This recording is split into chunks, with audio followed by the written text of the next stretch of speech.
night hockey from the Great Western Forum in Inglewood, California. Tonight, the Colorado Avalanche in town to open the Kings' 1995 season. Larry Robinson, a mainstay in Montreal Canadian lore. He was considered one of the all-time clutch players in the game. His Canadian teams of the 70s among the best ever, winning 5 Stanley Cups in 7 years. Wayne Gretzky is the greatest player in the history of the National Hockey League. He ruled the sport in the 80s, collecting 2 Conn Smythe trophies while leading the Edmonton Oilers to 4 cups in 5 seasons.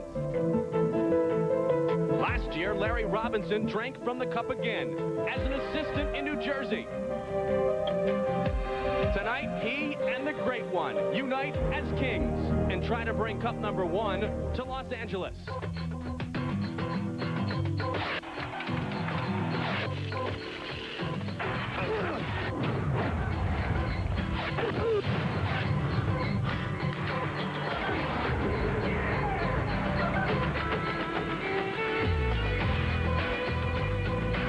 Welcome you inside tonight's venue. This is the Great Western Forum in Inglewood, California. Game 2 of our deuce doubleheader, the Colorado Avalanche and the Los Angeles Kings.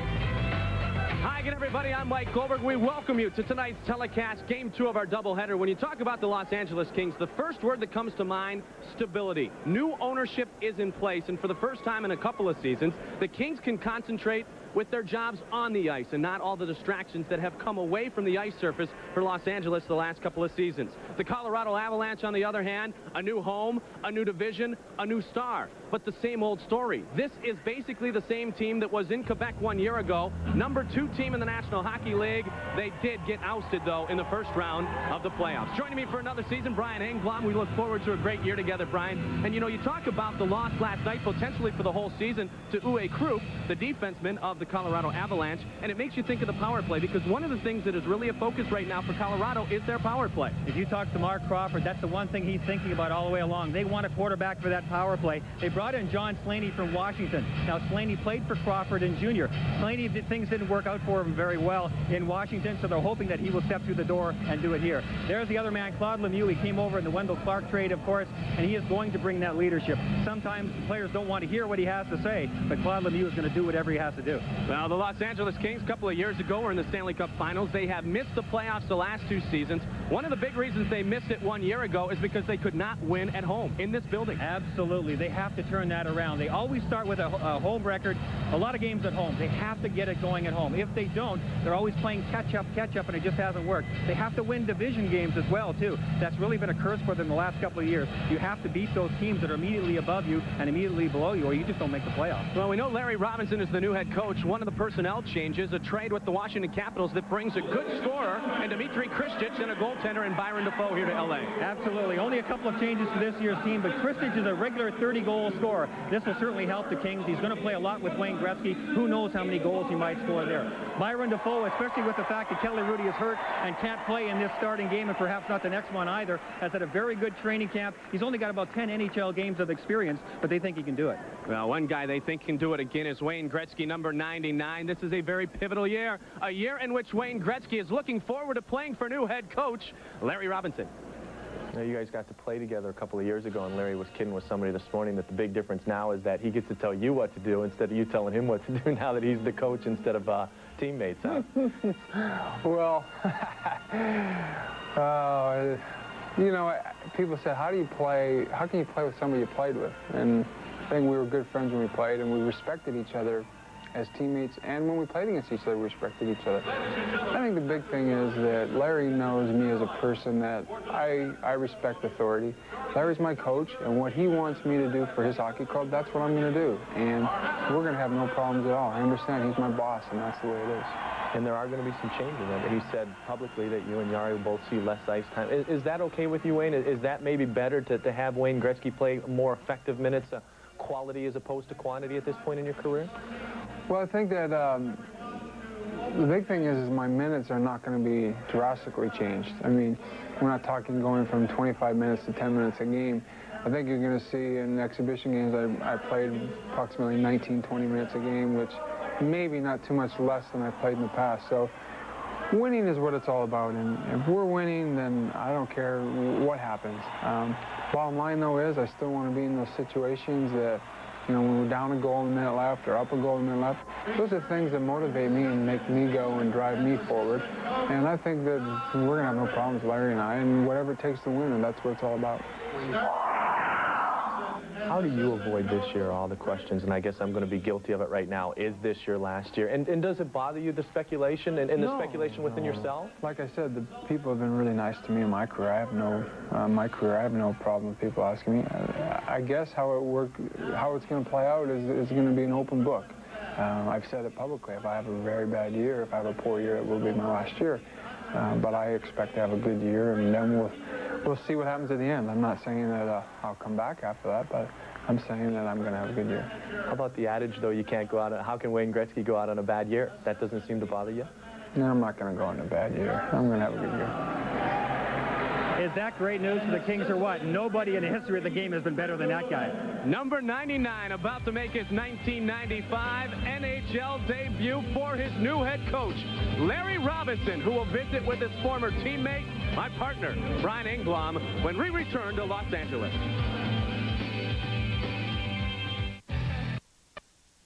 The neighborhoods, the backbone, the spirit of Philadelphia, where Jim Kenney was born, and for whom City Councilman at large Jim Kenney has fought.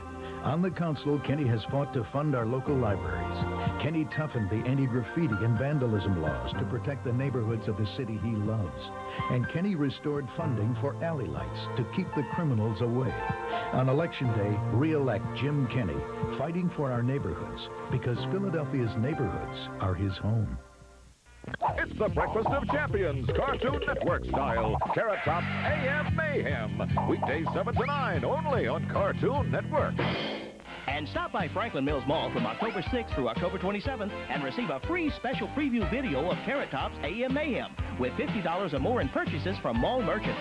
Visit Franklin Mills Mall information desk for complete details. And watch Carrot Top's AM Mayhem weekday mornings from 7 to 9, only on Cartoon Network. Involves a sender, a receiver, a medium, and a message. Listen carefully.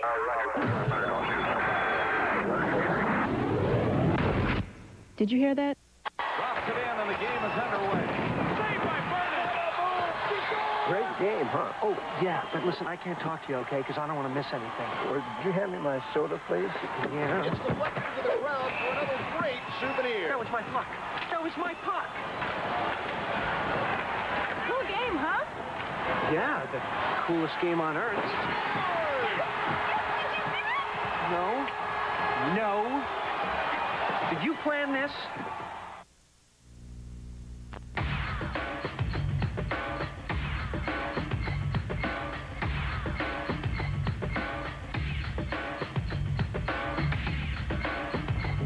Bowman, the all-time winningest coach in NHL history. If he's the teacher, look at his students who have gone on to succeed in the National Hockey League. Jacques Lemaire and Larry Robinson won the Stanley Cup together last year with the New Jersey Devils. And there is number 3, my partner, Brian Engblom. Similar stature to Larry, his former teammate. Brian? Thanks very much, Mike. And with me is Los Angeles Kings head coach, Larry Robinson. And Larry, when I say head coach, I look at you, and I know you're the coach now, but I think of you. You and I were teammates in Montreal. And no head jokes. Reflect back to the teams that we played on in Montreal, and certainly you're a lot older than I am, and you were on a lot more teams than I was, but what a cast of characters that we had there over those years. Is there anything that really stands out in your mind, any event or any of those players that really stand out? Not that we could talk about. We had a great, like you say, we had a great cast of characters, but I think the one thing that stands out is that we were like a family. I mean, we spent so much time together, and we did so many things even away from the rink.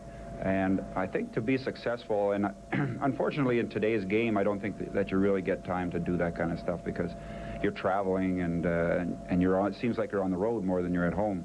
But if there was one thing that I wanted to take away from those times that we had in Montreal was the camaraderie, and I think that you can build strong teams and strong teamwork from that camaraderie. Reminds me, you still owe me $15 too. But you are one of the 5 current NHL coaches that played under Scotty Bowman. And it was fun to win under Scotty, but it wasn't always fun to play. How will you be different than Scotty, and what will you take from him? Well, you know, the thing that Scotty did is that he got you so wound up and so keyed up that you wanted basically to play well despite him.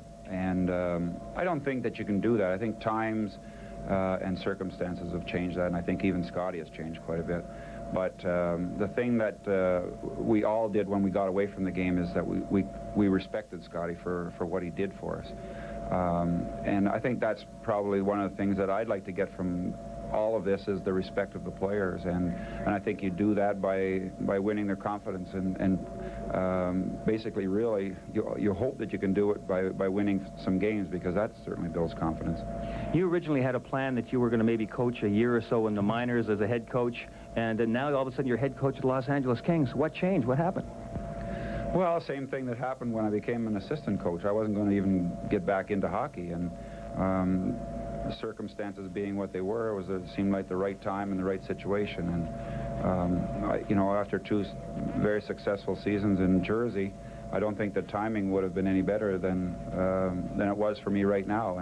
And the fact that I was coming back to Los Angeles, a place that I'd been and a place that I kind of enjoy being around and looking at all the situations, I felt that this was the right opportunity and the right time for me.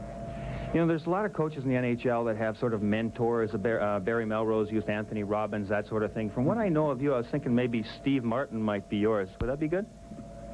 No better one than Stevie. He has fun wherever he goes, and I believe in hard work, but if you don't enjoy what you're doing and you don't have fun coming to the rink and playing the games, then what's the use of doing it? And that's what I want here. I saw a lot of desperation and frustration on a lot of faces last year, and I'd sure like to get some of those smiles back. You talked earlier on, too, that you were going to give the guys a pat on the back a little more often than perhaps they'd had in the last couple of years. Is that your plan? Yeah, well, I don't know. If they make a bad play, I'm certainly not going to pat them on the back, but I find that, in fact, I made a comparison to a young kid this morning come up and asked me, you know, what I expected of him. I said, I don't know what I'm going to expect from you, but certainly the thing that you can expect from me is that you are not going to get yelled at. I think that you can succeed and do a lot more through gentle explanation than you can at screaming and yelling and tell the guy what a jerk he is, because for the one step that you take forward, you're probably taking 5 back. So I believe that if you work hard and do your best, then in the long run we're going to do all right. But if you're not working hard, then that's when you might hear something from me. I remember you always yelling at me, but I'll believe you this time around anyway. Larry, thanks very much. Good success and lots of luck this season. And Mike, we're all done down here. Back upstairs to you. All right, thank you, Brian. One man that Larry Robinson knows well, his former player, Claude Lemieux. He's now a member of the Avalanche. If you want your stomach to look like this, or you want the great feeling of a lean waistline, then you want 8-Minute Abs. 8-Minute Abs is great. I pop it in, I'm done, and it works. 8-Minute Abs takes you through a series of simple movements scientifically designed into an 8-minute program for fast results. I use 8-Minute Abs, and I recommend it to all of my clients. I used to wear loose clothes to hide my tummy, but look, now I use 8-Minute Abs. The secret to 8-Minute Abs is using the abdominal muscles in a specific sequence to maximize effectiveness, and that's why it works. It gets the job done in only 8 minutes. If you've got 8 minutes and a VCR, you'll get great abs, too. Call now to get yours for only $19.95, and we'll also send 8-minute buns absolutely free. That's a $40 value for just $19.95. Call 1-800-472-1700 to order with a check or credit card. That's 1-800-472-1700. Call right now. Now, the most difficult shots in golf are easy to make. With the Alien Ultimate Wedge, you'll be out in one swing, guaranteed. I don't care how high a handicapper you are or how little you play. You'll get out of the sand on your very first swing or your money back. Over 60% of all shots are taken within a short distance of the pin. The Alien Ultimate Wedge's triple radius design gets you out of the sand, out of the deep rough, even off hard pan. You don't need a new swing, a new stance, or a sports psychologist. All you need to get on the green is the Alien Ultimate Wedge. Call now for your free video and brochure and find out how you can get this revolutionary club in your bag. If you live for golf and want to save strokes, pick up the phone right now and order your Alien Wedge. I guarantee you, you'll be glad you did. The Alien Ultimate Wedge. There's a long one. One swing, and you're out of there. On it. All right. Guaranteed. ESPN2's Fire on Ice is brought to you by McDonald's. Have you had your break today? Welcome back to the Great Western Forum. There you see the captain of the Colorado Avalanche, Joe Sakic, who earlier commented on the big trade. Wendell Clark is out. Claude Lemieux is in. I think, obviously, with Wendell not being here, we lose his leadership.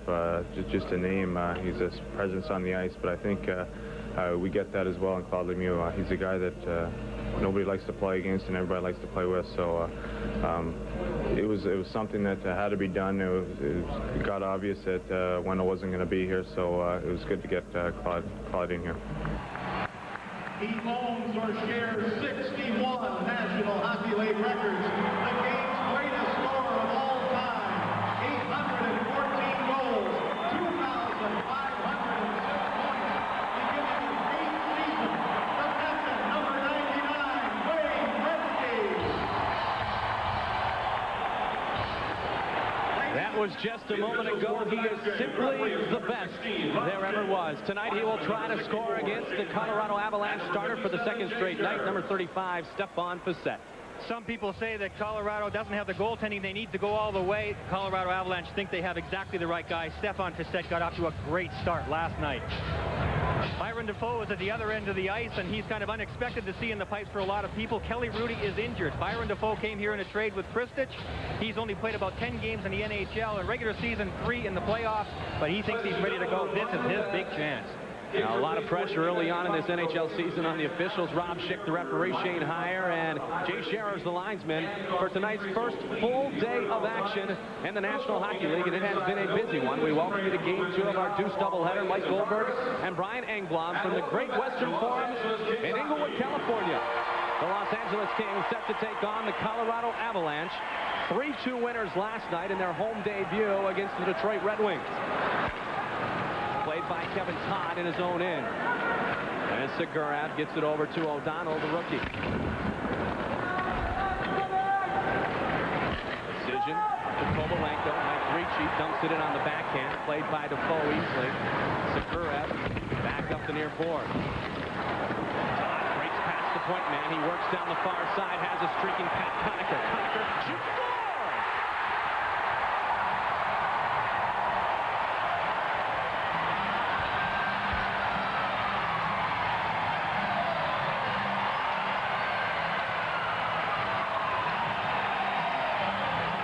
The veteran Pat Conacher, just 30 seconds into the hockey game, puts the Kings on the board. How often do you like to get off to a great start, especially in your opening game? All the time. Look at this, a 2-on-1 as Lecition gets caught inside the Kings zone. Here comes Kevin Todd with the puck, and off your screen is Pat Conacher. There's the 2-on-1. Lefebvre is the only guy back. Perfect execution. Great pass, excellent shot. The Kings are on the board. There's another look at it. 5-hole for Pat Conacher. He's the happiest man in the building. Kings are off to a great start. Todd and Lacroix get the assist just 30 seconds into the first period. Great move made on the blue line by Kevin Todd. He struck his way down the far side and hit a streaking Pat Conacher. 1-0 Los Angeles. Owen Nolan at the top of the circle.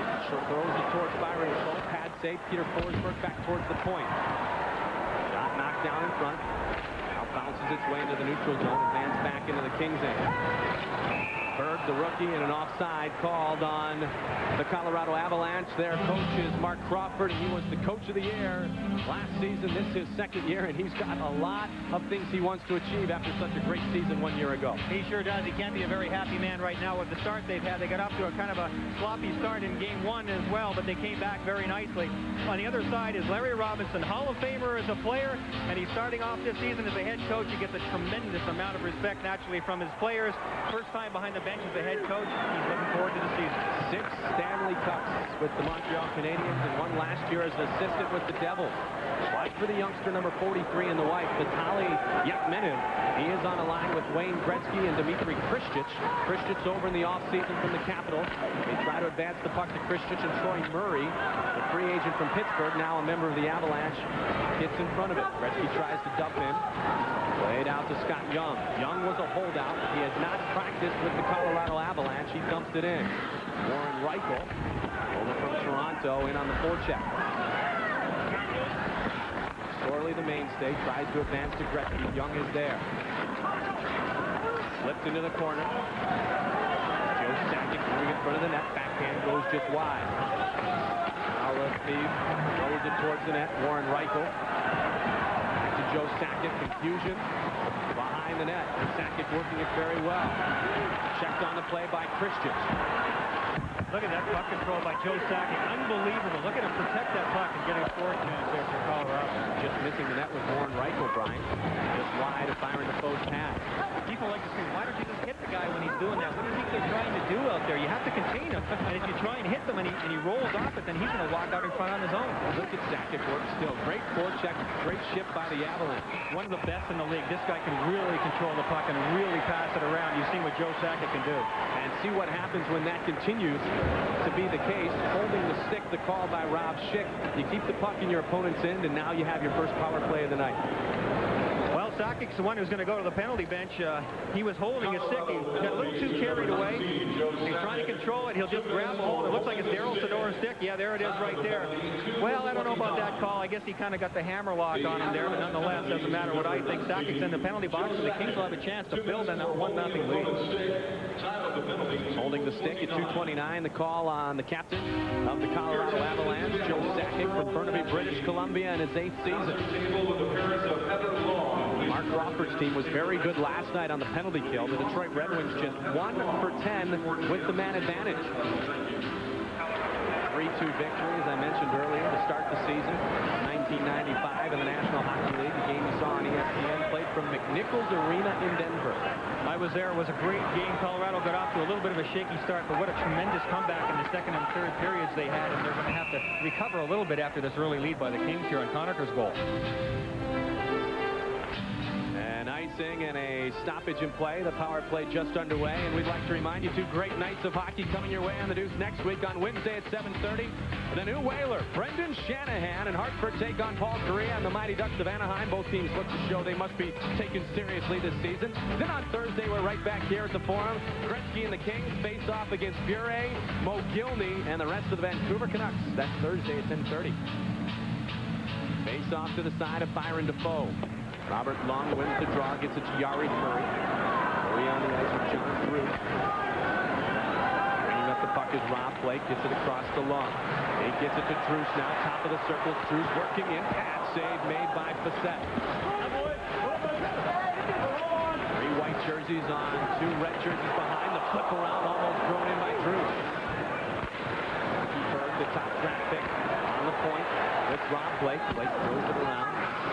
He will try to flip it to Curry. And Murray able to clear it the length of the ice.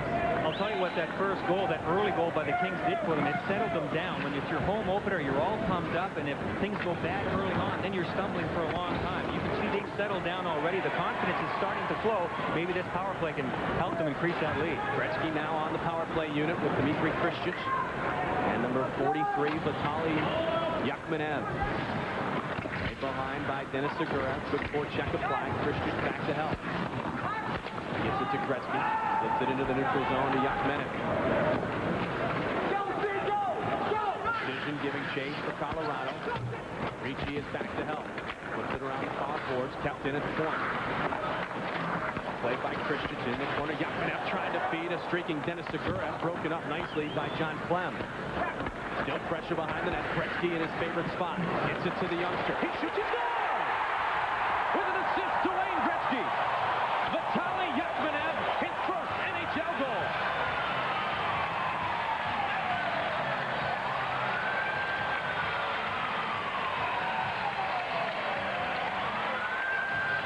Stunner. The Kings are really pouring it on now, and they're getting their confidence. And that man, Vitaly Yachmenev, watch out for this kid.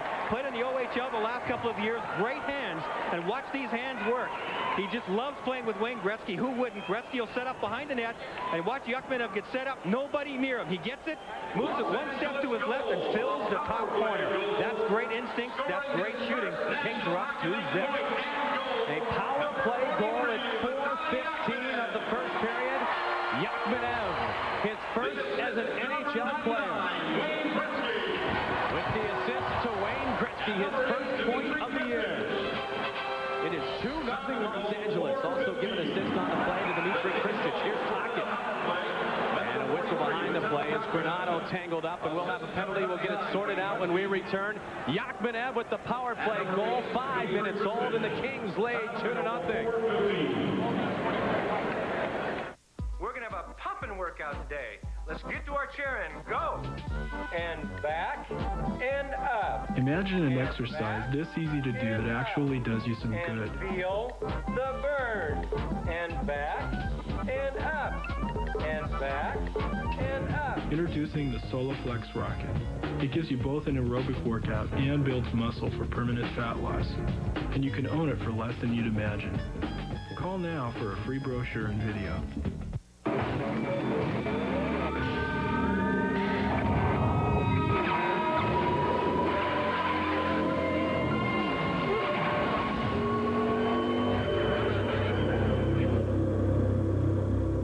The boy nobody ever saw.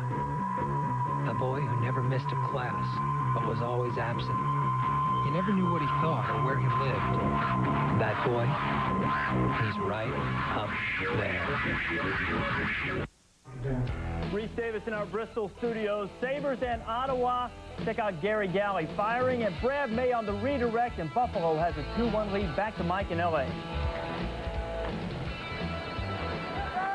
We welcome you back to Inglewood, California. Great Western Forum. Joe Sakic breaks across the blue line, tries to work towards the backhand. Checked off the play by O'Donnell, number 6. Segurev behind. Yari Curry. The puck squirts up front to Kevin Todd.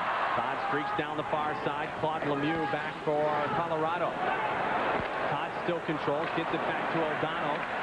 The first power play of the night for the Avalanche. Tony Granato went off for a hold. Colorado's power play last year, one of the best in the National Hockey League. Ranked number 3, they were just percentage points away from the Detroit Red Wings. Here's Lemieux, his first shot of the game. Off the stick of Darryl Sador. McSorley tries to play the body. Sador into the corner to help. McSorley's there still. Tight checking on Claude Lemieux, Peter Forsberg. Now behind the net, Owen Nolan. The NHL game winners last year. Nolan, one of the most prolific scorers in a short season. Sakic battling with McSorley. Forsberg in to help. Power play has 49 seconds remaining. Big shot goes wide by Lemieux. Now look at Lemieux on the point, Brian. Remember, Uwe Krupp hurt last night. He could be lost for the season. Forsberg in front, fires. Big save by Defoe. Well, Joe Sakic will always be out there on the power play. He plays the point an awful lot. It looks like they may interchange with the Lemieux a little bit to wait and see what happens with Slaney or somebody else on the point. Now played by Sakic. Sakic back across. Mirabol, the youngster, fires just wide. In the corner. Trying to control. Valery Kamensky, and he shoots and scores. Valery Kamensky, who had 2 goals last night, waited for his chance to fire the puck and beat Byron Defoe. Joe Sakic was in front. He may have got a stick on it. Excellent setup by the Colorado Avalanche. They just moved the puck around. They really needed this goal. It's Joe Sakic is going to get the goal. He moves into position. Outstanding passing. Kamensky has the puck in the face-off circle. You can see him waiting. Look at Sakic. He slipped in the back door. Nobody saw him. Sakic's all alone. There's a great view of him. Look at this. Nobody in the frame. Nobody else around Sakic. Look at that pass. you're not going to miss very many of those, especially when you have the kind of hands that Joe Sakic has. His first goal of the year, give the assist to Vitaly Yachmenev. A power play goal, so both teams have taken advantage of their odd man situations early. Well, Vitaly Yachmenev was absolutely awesome last night in the first game against Detroit. He scored 2 goals. He was up and down the ice. That was a great setup by Yachmenev on that goal to Sakic. You could see him hold onto it. Sakic slipped down the backside, and this is the type of thing that we did see in the game last night. Early in the season, both teams will always be guilty of not being very good away from the puck, and that's what happened for the Kings there. They were all looking at Yachmenev. Nobody saw Sakic. Yachmenev and Anders Myhrvold, number 55, get the assist. The goal coming at 6:25 makes our score 2-1. And to add to that, Los Angeles got called for too many men on the ice. So the second power play of the night for the Avalanche. Obviously, as you saw, they were successful on their first. Yachmenev plays it on the near side. Gretzky trying to tangle with him. Gretzky able to clear. Well, too many men on the ice will hurt them too. It must have been a bad change. We were busy watching the play develop and that goal being scored, but now the Kings in a little bit of a hole because they've taken away their own momentum, really. Offsides, and will serve the bench minor for too many men on the ice. What a beautiful second goal for the Kings that Yachmenev scored on the power play. This kid has got great hockey sense. He's fresh out of junior hockey. I talked to him a little bit this morning. Larry Robinson has confidence in him. He was one of the 3 main surprises in the Kings camp, and Yachmenev is going to get some time. Zagurev off the board. 1 minute and 30 seconds remaining in the 2-minute bench minor. Works it out of his own zone. Headmans the puck to Peter Forsberg. Forsberg on the backhand up to Claude Lemieux. Back to Peter Forsberg. Leaves for Sakic. He's got Myhrvold across. He'll keep it himself on the far side. Working there with Peter Forsberg. Sakic now to Myhrvold.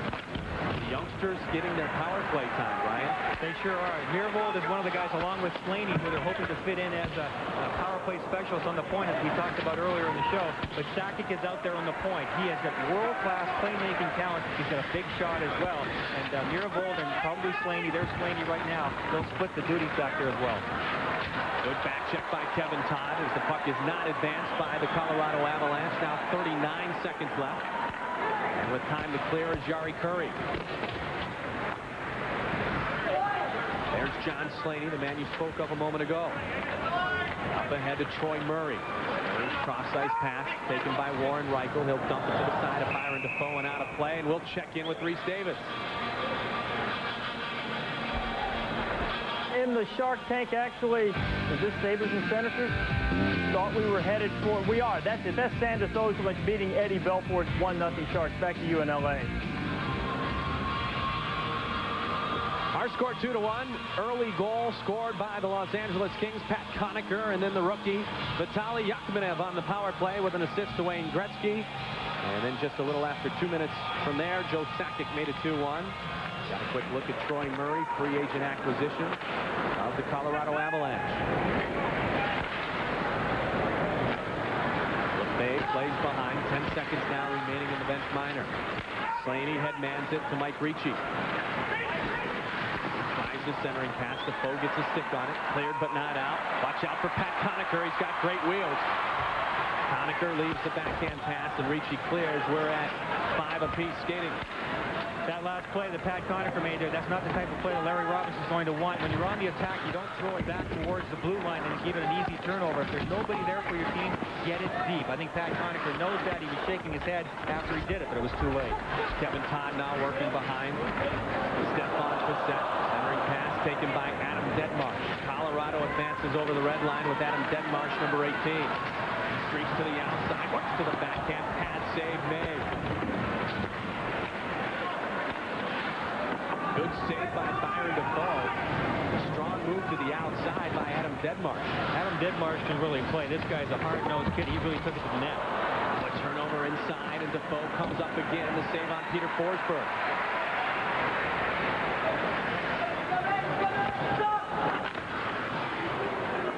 John Clem, number 24. Backhands it ahead. And Zagurev will chase it down for Los Angeles. Jari Kurri. He's on the checking line. Maybe you'll call him the third line of the Kings, but I watched him in practice yesterday. Watch out for Jari Kurri. He's still got the great hands. He's breaking towards the net with Long, trying to keep it himself. Here is Kurri. Brian gets it out. Quick pass. And the save made by Facette. Perfect example of Jari Kurri. He can still find the open man. So great. He reads the play as well as anybody in the entire league, and anybody who plays with him is going to benefit from his experience. That's a pretty well-balanced line with Long and Bruce. That's a checking line. I'll take their ability to score any day of the week. Yeah, I'm not sure I'd call it the checking line. It's kind of a toss-up right now between which one you call a checking line and which one's a scoring line. I think they're fairly well-balanced through their first three lines. Slaney. Kaminsky trying to stay on sides. He does. Defoe leads for his defenseman. Number 6, Sean O'Donnell, the rookie out of Ottawa, 24 years old. Craig Wolanin had a goal last night. Advances the puck towards the side of Claude Lemieux. Tony Granato, number 21, plays for the Los Angeles Kings. Granato missed a lot of games last year with injury, as did Rick Tocchet. He was on the far side on the right wing. Troy Murray now. Centering pass just to the side of the net, deflected just wide. Good play by Marty McSorley there. He prevented that goal from being scored. Larry Kaminsky streaking towards the post, poked away nicely by Defoe. Now here's Tocchet. McSorley pulled down from behind. Trying to get it towards Yannick Perreault was Rick Tocchet. We are going to have a Los Angeles power play. Poking is the call. The Kings go on the power play when we return. Hello from Plank Road, where our man Paul has some visitors, the Plank Road Polar Bears. Each year, the Polar Bears seek ultimate refreshment by throwing themselves into icy cold waters. We suggest an alternative. Ice Brewed Ice House. Ice brewed so there's never any watered down taste, just more of what you want in a beer. Go. Ice Brewed Ice House. Icy smooth refreshment without the annoying frostbite. Thanks and enjoy. I don't see them. I think we're safe. Of course we're safe. We're in my Subaru Outback. I know the world's first sport utility wagon. This beauty's got dual airbags, full-time all-wheel drive, and it's more stable in the turn than a Blazer. What else you got?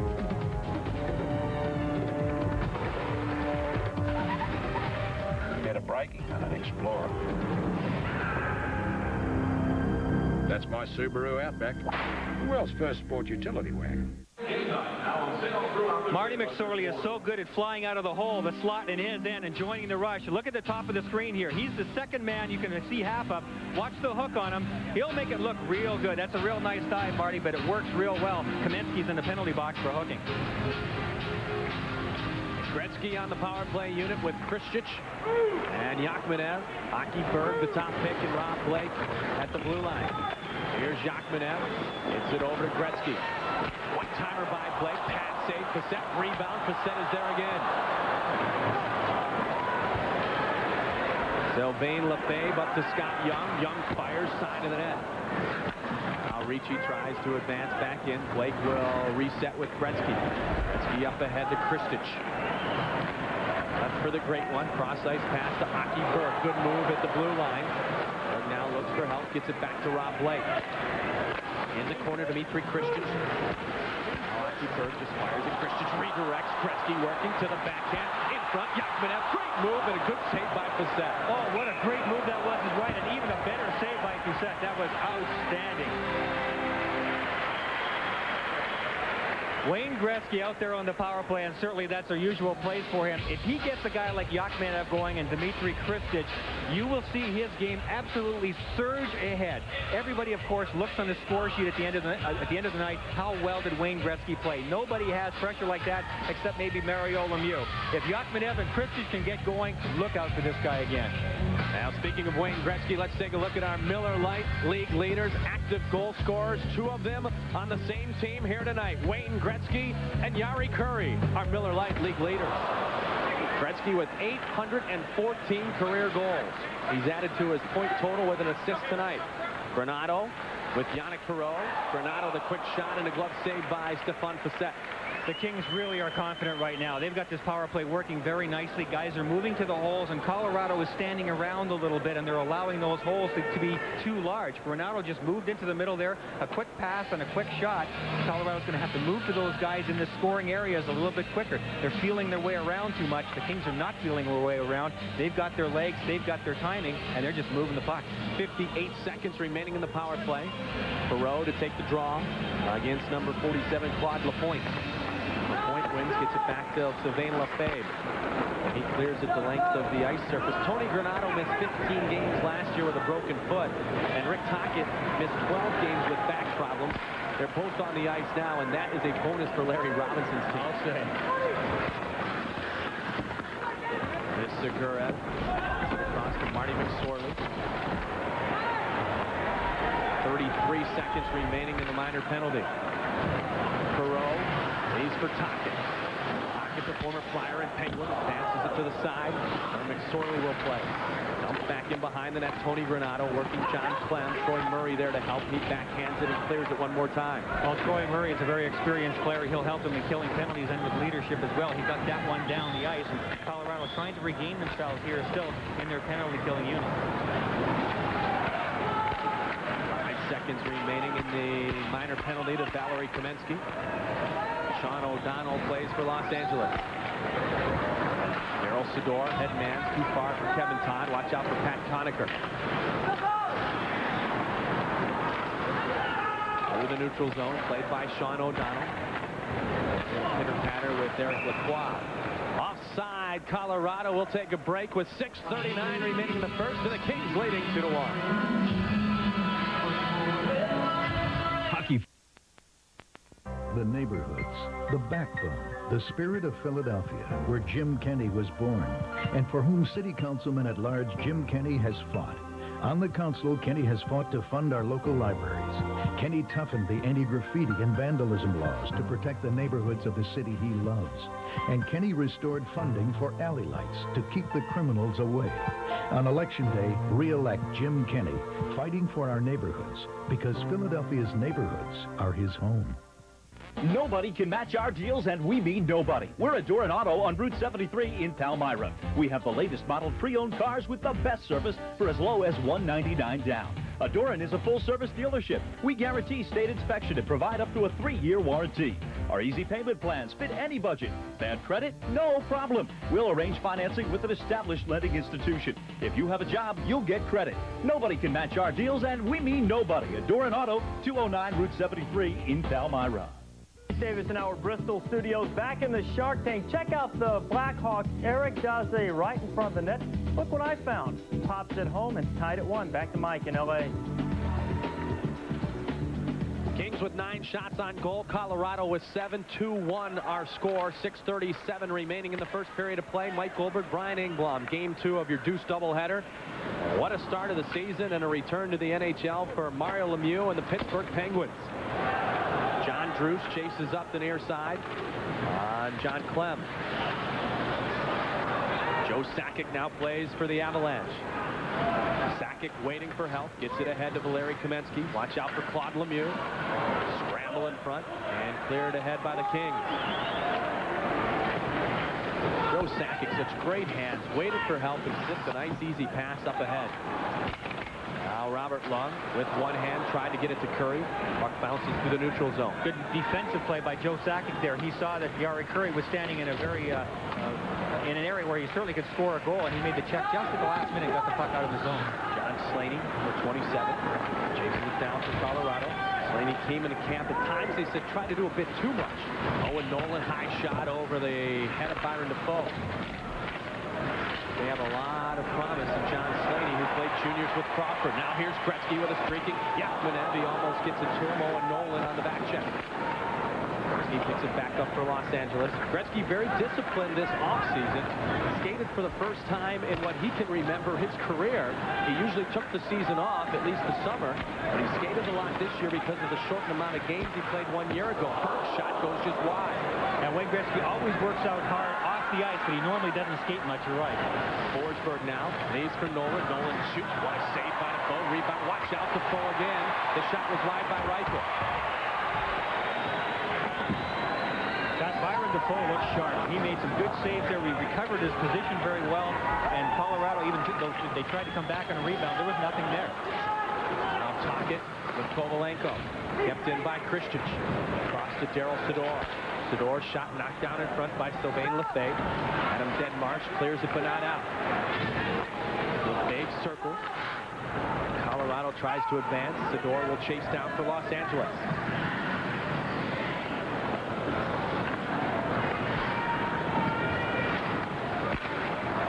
Laid ahead Tony Granato. Granato to Tocchet. Tocchet wisely dumps it to the side of Stephane Bissett. Perreault was in quickly, but cleared around the side by Bissett. Tangle, Ricci is involved. Now McSorley with time. Skates in, backhand. Pass shot saved by Bissett on Yannick Perreault. Now Granato to the backhand. Trying to work in traffic. Ricci tangles him up with the stick. Knocked down by Adam Deadmarsh. He finally clears his own zone. Thrown ahead by Andrei Kovalenko. I'll tell you what, Marty McSorley's ability to make plays is very much underrated. Sometimes he's a tendency to overdo it. That last time he moved in there, early in the game, I'd like to see a defenseman just slow it at the net and then see what develops later on. But I'll tell you, Marty's a very heads-up guy and can make some of the prettiest plays you're going to see in the offensive zone. Kamensky angling on the near side, trying to work in traffic against Sean O'Donnell. Now Sakic tried to center the pass. It was broken up by the Kings defenseman. Good forecheck now by Colorado. O'Donnell finally comes away, and he just flips it into the neutral zone. Pat Conacher gives chase. Gets a step on Clem, works to the forehand. Clem retreats nicely and jams him into the backboard. Kevin Todd also in on the forecheck. And Eric Lacroix looking for his opportunity. Kevin Todd working with John Clem. Knocked to the ice. Kamensky there. Look at these guys fight as Lacroix help. Lacroix's dad, Pierre, the GM of Colorado. The icing and the stoppage in play. Kings lead first period here in Los Angeles. Thanks. Domino's deep dish always gets quite a reaction. Saucy. Tasty. Ultimate deep dish. Now order a thick, zesty deep dish and get buffalo wings for $1.99. This is deep. Most new car radiators are made of thin, lightweight aluminum under tremendous stress. Protect your car in the Prestone zone against corrosion and temperature extremes. It's your car. Protect it in the Prestone zone. Oh. I have to get up early tomorrow. Yeah, me too. Well, good night, Lisa. Good night.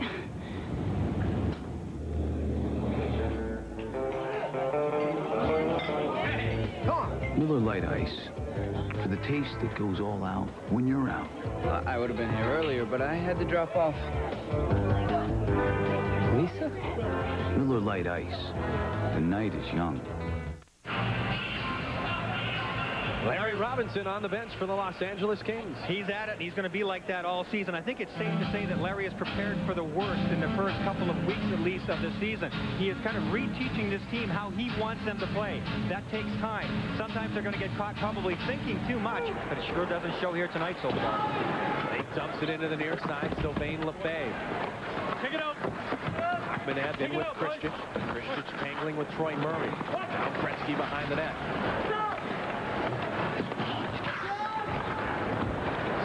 Into the neutral zone. Scott Young was on the plane, just came to a contract deal, and the last couple of days did not play last night in Game 1 against the Detroit Red Wings. Shot and a stick saved by Byron Defoe. He's a real welcome addition, that's for sure. He was on the plane, and I think a lot of guys were shocked about it. He just signed yesterday afternoon, as you said. Back towards Sylvain Lefebvre. Lefebvre trying to take time. Gets it ahead to Scott Young, number 48. Wendell Clark was a holdout. He ended up being gone. Traded earlier in the three-way deal that involved Stevie Thomas with the New York Islanders, New Jersey Devils, and Claude Lemieux here. Here's Sador, quick shot, glove save. Gretzky rebound just wide. Great save by Cassette there. Outstanding puck moving by the Kings as Daryl Sador moved into that top shelf. Now Owen Nolan. Takes a weird bounce and goes through the legs of the foe, but behind the net. Wow, that was a little dicey there. That almost hit him and went out in front of the net. A little tricksy behind the net. He must have hit a rut. John Druce, Craig Rolanin in on the plate. Peter Forsberg, Rookie of the Year in the NHL, number 21. Forsberg tangling with Druce, long in to help. Harry Curry on the forecheck, advance to Owen Nolan. Nolan the big shot, Curry got in the way of that. Diligent back-checking by Yari Curry. You need that from everyone. Now here comes Curry on the offensive. Leaves for Robert Long, works top of the circle. Big Sorley. Oh, he tried to feed it over to Yari Curry just a bit in front of him. That's what I was talking about before. You'd like to see him shoot there, but Marty likes to make those passes. He likes to make the plays. Long tried to go behind the back to Curry. It was broken up. Nolan lifts it high, bouncing puck in front of the foe, and he will hold on with just under a minute remaining in the first period. Pizza Hut presents Midnight Madness. It's the tip-off of the 1995 ESPN and ESPN2 college basketball season. ESPN comes to you from 3 separate sites, including Susie Colbert and Dick Vitale from Maryland. The Deuce will go to 3 campuses, including preseason #1 pick Kansas. 1 student from each school will have the chance to win a 1-year scholarship if they can sink a half-court shot. A student in Cincinnati did it last year as Pizza Hut presents Midnight Madness. Here's the last scoring chance at the Los Angeles Kings. There's Daryl Sador moving in. The quick one-timer shot. Excellent save by Facette. He tracked the puck very well. It hit him in the upper torso area near the shoulder. And look who's right there, Wayne Gretzky. The Kings are getting to the loose pucks. 48.3 seconds remaining in the first period. If you joined us late, the Kings doing a good job on the face-offs and leading in this game on goals by Pat Conacher and the rookie Vitaly Yachmenev on the power play. Joe Sakic scored for the Colorado Avalanche, also a power play goal. That coming at 6:25 of this first period. 3 goals in the first 6 minutes plus. Welcome to the new NHL. We welcome you to check in with Sports Smash and our man Reese Davis. First period stats and analysis, and of course the big day in college football. Ohio State, a good victory over Penn State. But this was a day of upsets on the gridiron. I'm sure Reese will have that and much more at Sports Smash coming up in our first intermission. I'll tell you, this line out there for the Kings can be your worst nightmare, especially if the Kings are going to play with the lead like they are right now. Todd, Conacher, and Lacroix can be all over you like a bad suit, and they'll punish you at the same time. So Colorado will have their hands full when these guys are out there. So in his 10th NHL season, I was surprised yesterday, and I mean no disrespect to Pat Conacher, but he has still got the wheels, Brian. Very quick with the feet. He is tremendously hard worker. He pushes himself really hard in the offseason, and what a guy. He is a first-class guy. They love to have him in the locker room, and people say, you know, he can't score goals, but you got the first one here tonight. What an effort he gives you every night. 4th year with the Los Angeles Kings, gets it in front to Todd as we go to the end of the period. Todd shot blocked by Facette, and the first period has come to an end. The Los Angeles Kings have 1 period in the books, and it was a good one. A power play goal, a quick one by Conacher, and they all go into the locker room, leading 2-1. When we return, you check in with the Sports Match. From the creator of T2 and Aliens, it's the turn of the century. I'm the magic man. He sells other people's lives for entertainment. Straight from the cerebral cortex. You're there, you're feeling it. But now, through the eyes of a murderer, It's a setup. he's uncovered a conspiracy. You know how high up the food chain this thing goes. And they've discovered him. Strange Days, directed by Catherine Bigelow. Rated R. Friday at theaters everywhere. It's the event everyone's been waiting for.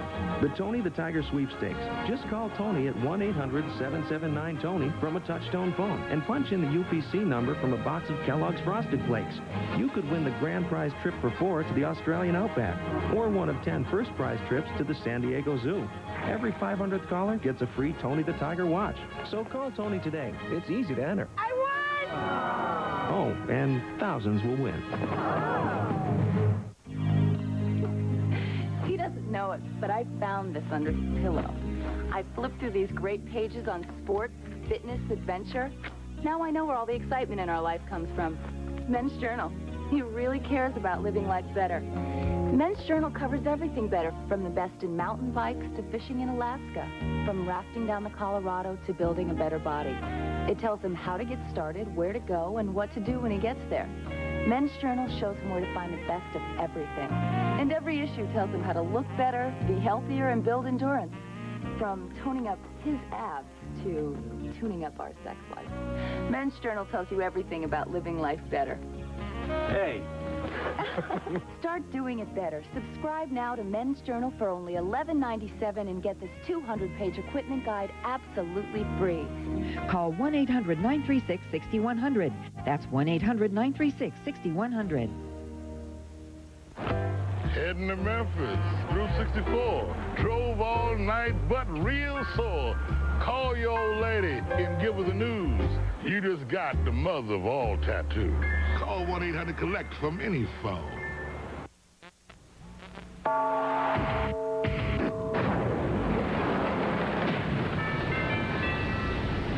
Hello, welcome to the first intermission smash. I'm Reese Davis. Glad to have you along with us, where the Kings are up on the Avalanche 2-1 after one period. Let's talk a little NHL hockey. After former Whaler Chris Pronger did poorly on a preseason conditioning test, Blues coach Mike Keenan looked at him and said, "Do you have any idea who I traded for you?" And he probably didn't say it too nicely. The answer to that question is Brendan Shanahan, and he's a big reason the Whale is ready and pumped for this season. There's another guy, Sean Burke. They're taking on the Rangers' second period, a kick save off former Whaler Pat Verbeek, and then Brian Leetch tries the short side, and Burke's there for the save. Still no score. Whalers tally first Glenn Wesley all alone, and the Whalers go on to win it by a count of 2-0. Toronto and Pittsburgh, Mario Lemieux, emotional to be back after sitting out most of last season. Ron Francis, the one-timer, beats Potvin. That tied it at 1. The Pens then blow it wide open in the second. Sergei Zubov, the nifty pass from Jaromir Jagr, and the Pens fly away by a count of 8-3. Flyers and Canadiens Patrick Waugh trying to rebound from an off year, and the Flyers test it early. John LeClaire, nice pass to Lindros, who bangs it past Waugh. 2-0 Flyers. Still in the first. Philly up by the same score. Lindros starts the rush, drops for Renberg, and John LeClaire puts it in. 7-1. Philadelphia wins it. Panthers and Devils. Jersey raising the Stanley Cup banner, and he's a bit of a face painter. Remember that guy from Seinfeld? You got to support your team. Bobby Hoek's shot kicked aside, but John McClain there to put it home right there. Die hard, 1-0 Devils. 2-0 Devils now in the third. Sean Chambers feeds John McClain, and there's Die Hard 2, the sequel. Devils go on to win it by a count of 4-0. Elsewhere in the NHL, Boston and the Islanders skate to a 4-4 tie. It was Mike Milbury's first game with the Isles against his former team, and the first game in Boston's new Fleet Center. Cam Neely had a hat trick for the Bees. Washington and St. Louis, the Caps take it 4-1. Pat Peake, a goal and an assist. The Caps without Bondra and Pavanka, who are both holding out and playing in the IHL. Calgary and Tampa Bay tie at 3 after an overtime period. Mike Sullivan tied it up with 1:57 left to go to send it into overtime, and neither team could tally in the extra hockey. Winnipeg over Dallas 7-5. Nikolai Habibulin with 38 saves, including stopping all 18 shots from the Stars in the third period. Brad Mays scored the go-ahead goal, and Dominic Hasek had 38 saves for the Sabres as they beat Ottawa. Chicago and San Jose tied up in the first period. Eric Daze and Sandis Ozolinsh have goals for their respective teams. Let's talk a little baseball now. National League playoffs, Rockies and Braves, top 3, no score. Greg Maddux to Dante, an inferno. Bichette, a 3-run job to right. Rockies up 3-0, but Atlanta storms back in the bottom of the third. Chipper goes with it, and Bichette can't get there. 2-run score, that makes it 3-2. Next batter will be the crime dog. Why must I chase the cat? Must have been the crime dog in me. A 2-run shot off Saberhagen, 4-3 Braves. Bottom 5, the dog.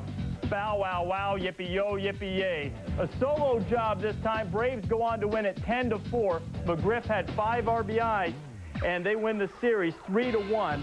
Greg Maddux, not terribly effective once again, but he does pick up the W, and the Braves go on now to face the Cincinnati Reds in the National League Championship Series. Game 1 will be Glavine against Schurik. Yankees and Seattle. Seattle has evened that series now 11-8. What a night for Edgar Martinez. A 3-run homer and a grand slam. 7 RBIs in a postseason game. That is a record. It breaks the previous record held by Bobby Richardson in the 1960 World Series and Will Clark in the 1989 NLCS. Each of those gentlemen had 6 RBIs. David Cone and Andy Bennett will decide it in Game 5. Our score, the Kings up on the Avalanche 2-1 after one period. We're back with more Smash after this.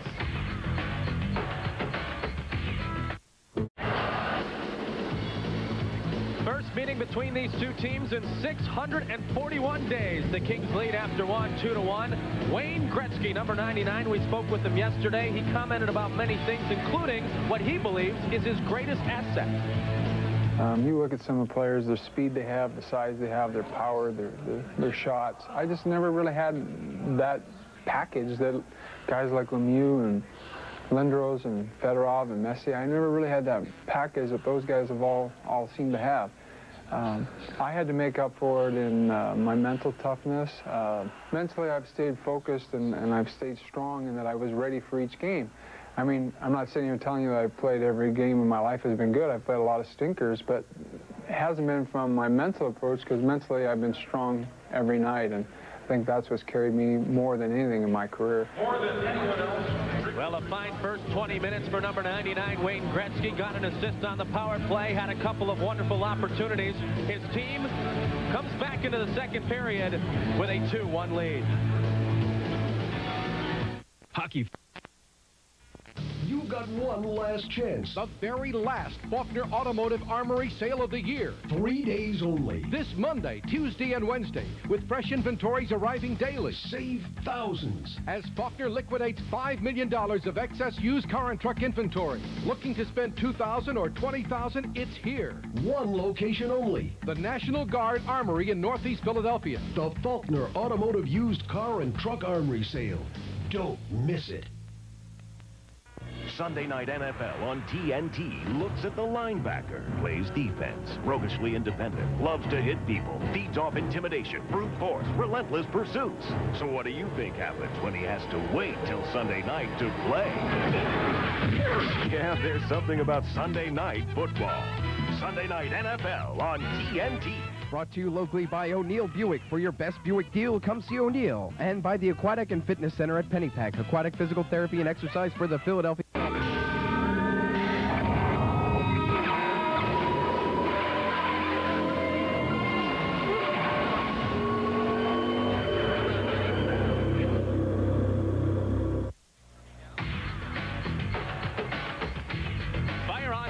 ESPN2's coverage of the National Hockey League is brought to you by TGI Fridays Restaurants. Everyone looks forward to Fridays. And by the new Dodge. We're thinking ahead.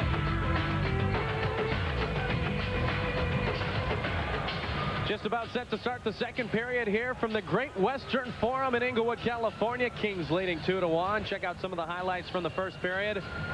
As the Kings got on the board quickly, 30 seconds into the game, the goal by Pat Conacher, and then they worked it on the power play, Brian. Vitaly Yachmenev will get open just off to the side of the net. You'll see him there on the edge. It takes one step into the middle, and that's a world-class goal. Excellent hands there. Top shot by Yachmenev. His first goal in the National Hockey League, assisted by Wayne Gretzky. Speaking of power play goals. Joe Sakic will get a power play goal. Excuse me, Mike. He'll go down the back door here. Watch him. No King player is near him. Nobody else in the frame. He's not going to miss from there. Joe Sakic throwing in the power play goal and making it 2-1. A great assist on the play by Vitaly Yachmenev. First period statistics, shots on goal, 12-9 in favor of the Kings. Scoring chances just about even. The Kings doing a good job on the face-offs, and both power plays were very productive. Wayne Gretzky, number 99, as we mentioned, came in great shape. He says maybe as good a shape as he has been in his career. Gretzky, number 99, in his 17th NHL season, 8th with the Los Angeles Kings.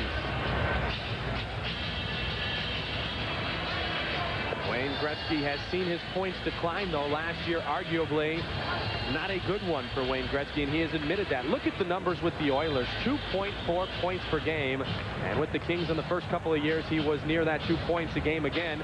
And then from 93 to 95, 1.38, and last year, Wayne Gretzky just 11 goals in 48 games. And that's not bad for the normal man. That's right. And you were talking to Wayne earlier on, and he looks like he is in great shape. And one of the guys that can attest to that is sitting with us and will be with us for the remainder of this second period. Kelly Rudy, Kings goaltender, who was out with a sprained ankle. Kelly, welcome, and how are you feeling?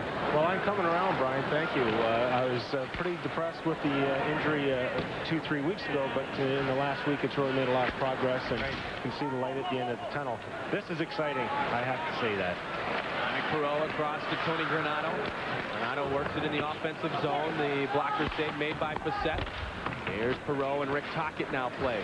Both teams even strength to start the second period. Puck knocked down, and Owen Nolan plays for Colorado. Now LaPointe tried to backhand it to Nolan. Nolan with help from Forsberg on the near side. Segurev will give chase for Los Angeles. Cleared, and we should have an icing. If the Avalanche player gets their first good hustle by Yannick Perot and is waved off. Kelly, the Kings are really hustling here. That early goal by Pat Conacher obviously settled everybody down, but everybody is under control out there, aren't they? I think that's going to be the key to our year this year, and we know it. And we've been disappointed in the past with our patience and with our discipline. And this year, you can really see it in preseason, certainly in this first game, even with the excitement and with the enthusiasm, we're not taking stupid penalties. Good one-timer by Tony Granato. Now the puck forwarded to Valeri Kamensky.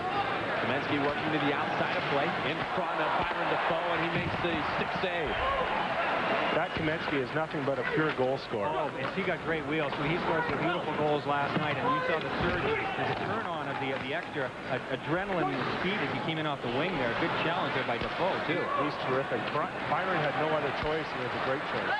Headed up towards Dmitry Kristich, trying to redirect towards Yachmenev. Now Gretzky plays in the neutral zone on the backhand, and we have a stoppage in play, and Byron Defoe already has come up with some big saves, Kelly. I think in watching Byron, one of the first things you really notice, other than his talents or his willingness to compete out there, and he really battles, and it's really noticeable, Brian, and not only here in the games, but in practices and watching. Sure, take a look at this last save and talk about it. Well, Byron, again, he's just competing right there. Kamensky is a truly outstanding goal scorer. And Byron knows that if he's going to wait and stay back in his net and give Kamensky the opportunity to go straight across his crease, he's not going to have a chance on his shot. So, and again, yeah, coming from England like that, I'm going to have to talk to him and find out maybe his father was in the armed forces or something. No, he's English kid. Kelly Rudy from Edmonton in his 13th NHL season, 8th with the Kings, the club MVP last year, 14 wins. 91% save percentage, but it is well known that the Los Angeles Kings allowed the most shots on goal of any team in the NHL last year. You were a busy man, Kelly.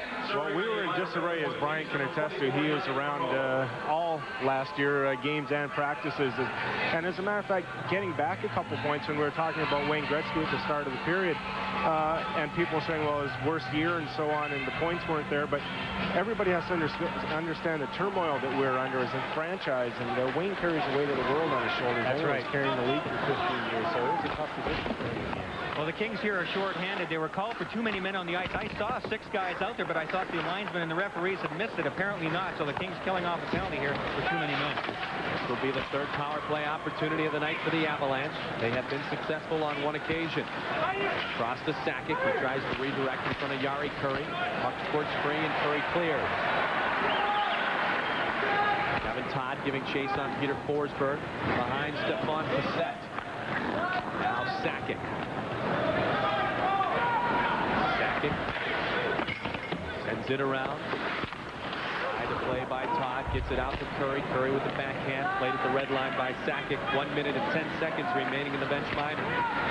Anders Myrvold out there on the power play along with Joe Sakic. We mentioned earlier, he's one of the guys who's trying to break in and become that quarterback, that defense man quarterback that can relieve Sakic once in a while. Louis Krupp may be gone for the season, could be an ACL. He was hurt last night in the opener against the Detroit Red Wings. He saw his power play time, wasn't really a focus on the power play, but certainly an experienced blue liner. Oh, that's going to really hurt them too. Now watch Lemieux working from the side of the net, stick stayed by Defoe, pushed back in towards Ricci. Segurev there to help. Now Sakic plays for Colorado, back behind the net to Claude Lemieux. Sakic, he can make the dangerous pass so quickly, working the two-man game with Claude Lemieux in the corner. Now Lemieux trying to flip it through the crease. Ricci wasn't there at the post. Put back in by Slaney. Segurev behind. Lemieux gets it. Puck kept in. 10 seconds left in the man advantage for Colorado. Robert Long, a good job of trying to clear but not out. Puck gets across. Slaney sends it back. Played by Kamensky. Kamensky and Segurev. Now Drews controls for Los Angeles. Both teams at even strength. Yannick Perot comes out of the box. Kings did a nice job of keeping that power play to the outside. The puck could not penetrate in the middle. No shots from the scoring area. Nice job by the Kings there. That's something that we've really been working on in practice also, Brian, that Larry has stressed from day one, keep the shots on the outside. That's right, and the patience level. Larry was always a patient player. He wants the players in front of you, goaltenders, Kelly. He wants you thinking out there. You lost some of that last year. Quick 2-on-1, almost developing in front of Byron Defoe. He makes the kick save and then gets the rebound. To it streaking Scott Young. Good hit thrown by Rob Blake. Now Blake works behind the net. Pass intercepted by Warren Reichel, and Blake makes him pay. Now Kristich. Kristich battles with Scott Young, gets it ahead to Gretzky. Gretzky, the centering pass to Aki Berg, across to the other youngster, Yachmenev. He leaves for Berg. Berg, the 3rd overall pick, 18-year-old out of Finland. Marty McSorley. He headmans to Gretzky. Gretzky gets it back to McSorley. He tries to get it across, shot by Granato, and it's deflected from behind by Troy Murray. Good recovery by Murray there, just in the nick of time. Tony Granato had a great scoring chance from in front of the net. And he scoots around a couple of defenders, trying to get it to Gretzky. Gretzky now plays. Yachmenev, centering pass to Granato. In front of Owen Nolan. Granato will play again. Right back behind Yachmenev, left for Gretzky. Now Gretzky to the side, centering pass in front. And it is cleared away and out of play with 14:43 remaining in the second period. The Kings leading 2-1. We gave Dodge Ram the most powerful overall line of truck engines on the planet. A driver's side airbag. The option of 4-wheel anti-lock brakes. A cab designed to set the standard for comfort and room. Then, after we made Ram that good, we made it this bad. The Ram Sport. At America's Truck Stop, the new Dodge. Hey, it's me again, the little guy, back with TGI Friday's 3 new Cajun dishes. Just take a look at this. Friday's new Cajun Angels. Juicy shrimp wrapped in bacon, rolled in Cajun spices, and served with a Creole mustard sauce. And called Cajun Angels because the people at Friday's know how much I hate the word shrimp. Try one of Friday's new Cajun dishes and get a free Oreo Madness for dessert. Colorado's Troy Murray is a very experienced man. He makes a great defensive play here. There he is, number 10. He's going to get to that loose puck. He sees Tony Granato. Look at the timing on that. That one sailed over the net. Otherwise, it was probably in the net. Face off to the left side of Stephane Facette. Gets the start for the second straight night. The 2 young goaltenders, Stephane Facette and Jocelyn Thibault. For Mark Crawford's former Quebec Nordiques, now the Colorado Avalanche. You know, you speak of young goaltenders, and Kelly, I'll pose this question even towards you. There was talk that maybe Colorado was going to go after Dominic Hasek in the offseason, but Mark Crawford told Brian before tonight's game he's very pleased with the combination of Facette and Thibault. I have a couple of comments about that. Last year I had the fortune of covering some of the Nordique Rangers series in the first round of the playoffs, and in my estimation, Facette and Thibault weren't the problem, and I really thought that they stood tall. Second thing that I'm really impressed with Mark Crawford sticking with Facette tonight and giving up 2 goals in the first 3 or 4 shots and showing a lot of patience. And after that, he really made a lot, like 5 or 6 great saves. Oh, he sure did. He covered very well, as did the whole team in the second and third period last night. He sure did. Into the neutral zone, being chased down by John Clem on the forecheck. Rick Tocchet.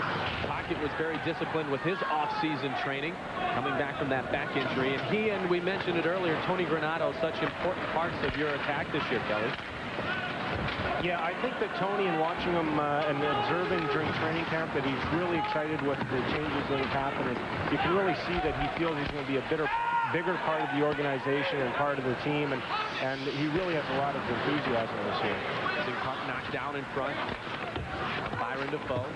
Avalanche on the offense. Mike Ricci comes away with it. Played by John Slaney. Good backhand pass. What a glove save off the shot by Adam Denmark. again, that's another terrific save. And certainly we will watch all the saves tonight on NHL Tonight, Tuesday through Saturday, 11:30 Eastern Time on ESPN2. Our good friend Bill Pito is your host.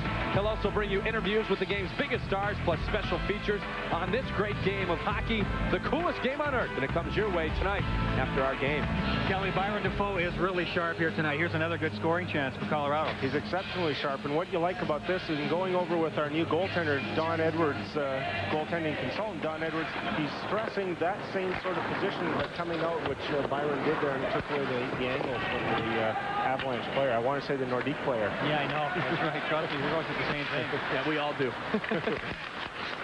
Berg back, and so is Kevin Todd. Kevin Todd there for Los Angeles. Puck squirts to the stick of Sakic. Good pass and another save by Byron Defoe off the wrist shot from the point by Craig Wolanin. You know, it's funny, in the opener for Colorado last night, it was pretty funny. One of the Denver writers in the newspapers there had a great line. There was a lot of talk about, you know, educating people and all that sort of thing. They were talking about players and coaches and the atmosphere and the old Rockies and the new Avalanche and all that. He said, to let people know, he said, the Avalanche are playing in the NHL's equivalent of the AFC. That's for the Bronco maniacs out there. I thought that was great. And it's true. It is kind of the NHL's version of the AFC. Right. It's going to be a big learning experience for the people in Denver. And, the game has changed so much from when the game was last in Denver that it's going to be a real change for them. Absolutely, and they were into it last night. It's a great city, great sports town, and they were ready for it last night. I'll tell you what, guys, that city's a lot different than it was when the Colorado Rockies were playing there, too. Beautiful downtown Coors Field, the excitement of baseball, and it is arguably as good a city for sports as there is now in our nation. But they trail with 13:05 remaining in the second.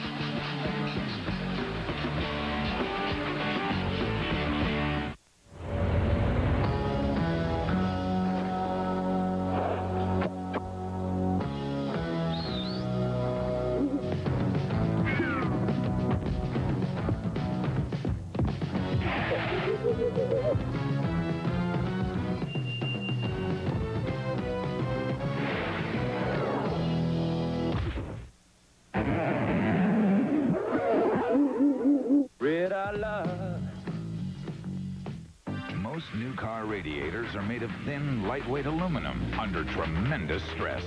Protect your car in the Prestone Zone against corrosion and temperature extremes. It's your car. Protect it in the Prestone Zone. When I get a headache, I just want it gone. But now with Tylenol, 2 Advil work better on tough pain, and not with Excedrin. That's aspirin with the ingredient in Tylenol and caffeine. I don't want that. I'll go with Advil. Advanced medicine for pain. You're going to see Wayne Gretzky try the home run pitch here. Yachmenev is streaming down the right wing side, trying to get open. Gretzky has his head up as always, tries to get onside, just barely does. The puck got knocked down, but there you see Yachmenev. That one, if it had got through, I guarantee you it would have been right on the blade, would it not, Kelly? 99 always finds a way to get it through there. If Yachmenev can do that on a regular basis, Wayne Gretzky is going to eat it up. Right. We know that Yachmenev's going to score. That's his forte. But what I've been told from Doug Malarchuk, scout of the Toronto Maple Leafs this past summer, is that he is willing to pay the price, and he can't have enough of those guys. Oh, that's for sure. Drop pass for Yari Curry. He directs it towards Stephane Facette. Already this period, Colorado has outshot the Kings 5-2. And Byron Defoe, a busy man so far, 14 shots on goal. The guy up here with us, Kelly Rudy, was as busy as there was in the NHL last year. Shots a game, almost 35 shots faced a game, most of those played by Kelly Rudy. Of those teams you see on the list, only Pittsburgh made it to the postseason. Now, unfairly, it has been said before that, oh, wow, Kelly Rudy, the goaltending, the defense wasn't there for Los Angeles, but it was a full team defense thing, and Wayne Gretzky talked about that with me yesterday, Barry. Right, it's always been that way. Anytime you have a team sport, one certain aspect can't be solely put on one man's shoulders or 4 or 5 people. It's everybody, and all team sports are always going to be that way. Great chance right there. That's true. And you know what? The scary thing about that was those 34 shots against. That was down from 36 the year before. That's the scary part. But for a while, I heard that they didn't have any quality ones. Yeah, that's right. What is the quality shot anyway? Something tells me Larry Robinson won't be happy if it goes down to 32 a game this year, guys. No, I don't think so. No, not at all. Decision gets it ahead to Valeri Kamensky. Trying to wait for Joe Sakic to get open. Instead, leads for Claude Lemieux. Lemieux's shifts have been a bit more infrequent than they were last night. You wonder, with just a couple of days of practice with the Avalanche and the change in the altitude, how he's feeling physically in this evening's game. I think that's an advantage that they're really going to have later on in the season. I know that we as a team really struggle the first little bit in Calgary, and Calgary is not even as high as Denver, so it's going to be interesting. Yachmenev is going to be so exciting, as you guys mentioned. Threads the pass to Kristich. Good pass save made by Facette. Back the other way. Lapointe. Lapointe fires, and he goes just wide of the net. Had a streaking Owen Nolan. Now Peter Forsberg. Played by Marty McSorley. Retreating, getting it across to O'Lannon. Now Lapointe in the 47. To play ahead. Claude Lapointe now gets the puck back in front of McSorley, and offside, and a stoppage in play. The first full day of action in the National Hockey League. 11 games played in all, and the Hartford Whalers and their new star Brendan Shanahan get the 2-0 victory over the Rangers at home. Washington takes it to the St. Louis Blues. Dallas and Winnipeg, plenty of goals scored up in Winnipeg. Lemieux with 4 assists in the contest. Pittsburgh, they say they lost everything. They win decisively over Toronto. Buffalo on the road against Ottawa victorious. Look at the Legion of Doom and the Philadelphia Flyers. Wow. Patrick Waugh gave up 5 goals in 22 minutes and was pulled from the game. Ouch. Well, that Philadelphia team, no kidding. The Legion of Doom and everyone else obviously threw the kitchen sink at Patrick Waugh. You just said it before, Kelly. It's not on one man's shoulders. Right. You got to do the job all the way around. We'll get you the rest of the scores. Our next stoppage in play. The set leaves for John Clem. Intercepted by Yannick Perreault. He's circled. Big shot and a save made by Facette. Upstairs. Facette off the handle of the stick, it looked like almost. Now in front of traffic. Facette again.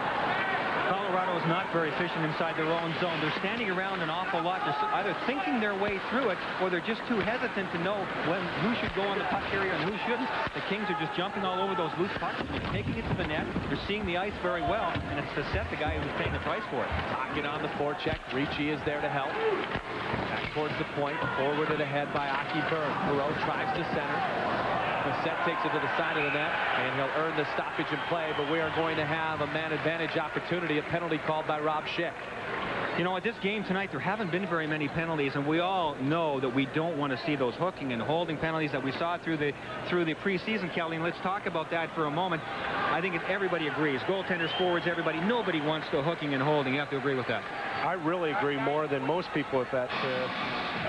We really want our true superstars to shine, and I'm really, really impressed with the speed of this game and the quality of play out here. And I think that the fans as well will agree that when tonight they're watching this game, they're seeing the real talents of a Wayne Gretzky or Joe Sakic or Peter Forsberg and so on down the line, as opposed to seeing a player like that do nothing more than fight through a check. Exactly. We saw an example of, or the actual play rather, of Anders Miervold pulling down Tony Granato in front of the Colorado net, and that's the reason he's in the penalty box for tripping, so the Kings go back on the power play. For the 3rd time tonight, Kings have a power play goal. It was scored by number 43, Vitaly Yachmenev, the rookie, with an assist to Gretzky, number 99. The LA Kings captain, he's on the forward line with Dmitry Kristich and Denis Segurev, one of the point men with Marty McSorley on this power play for Los Angeles.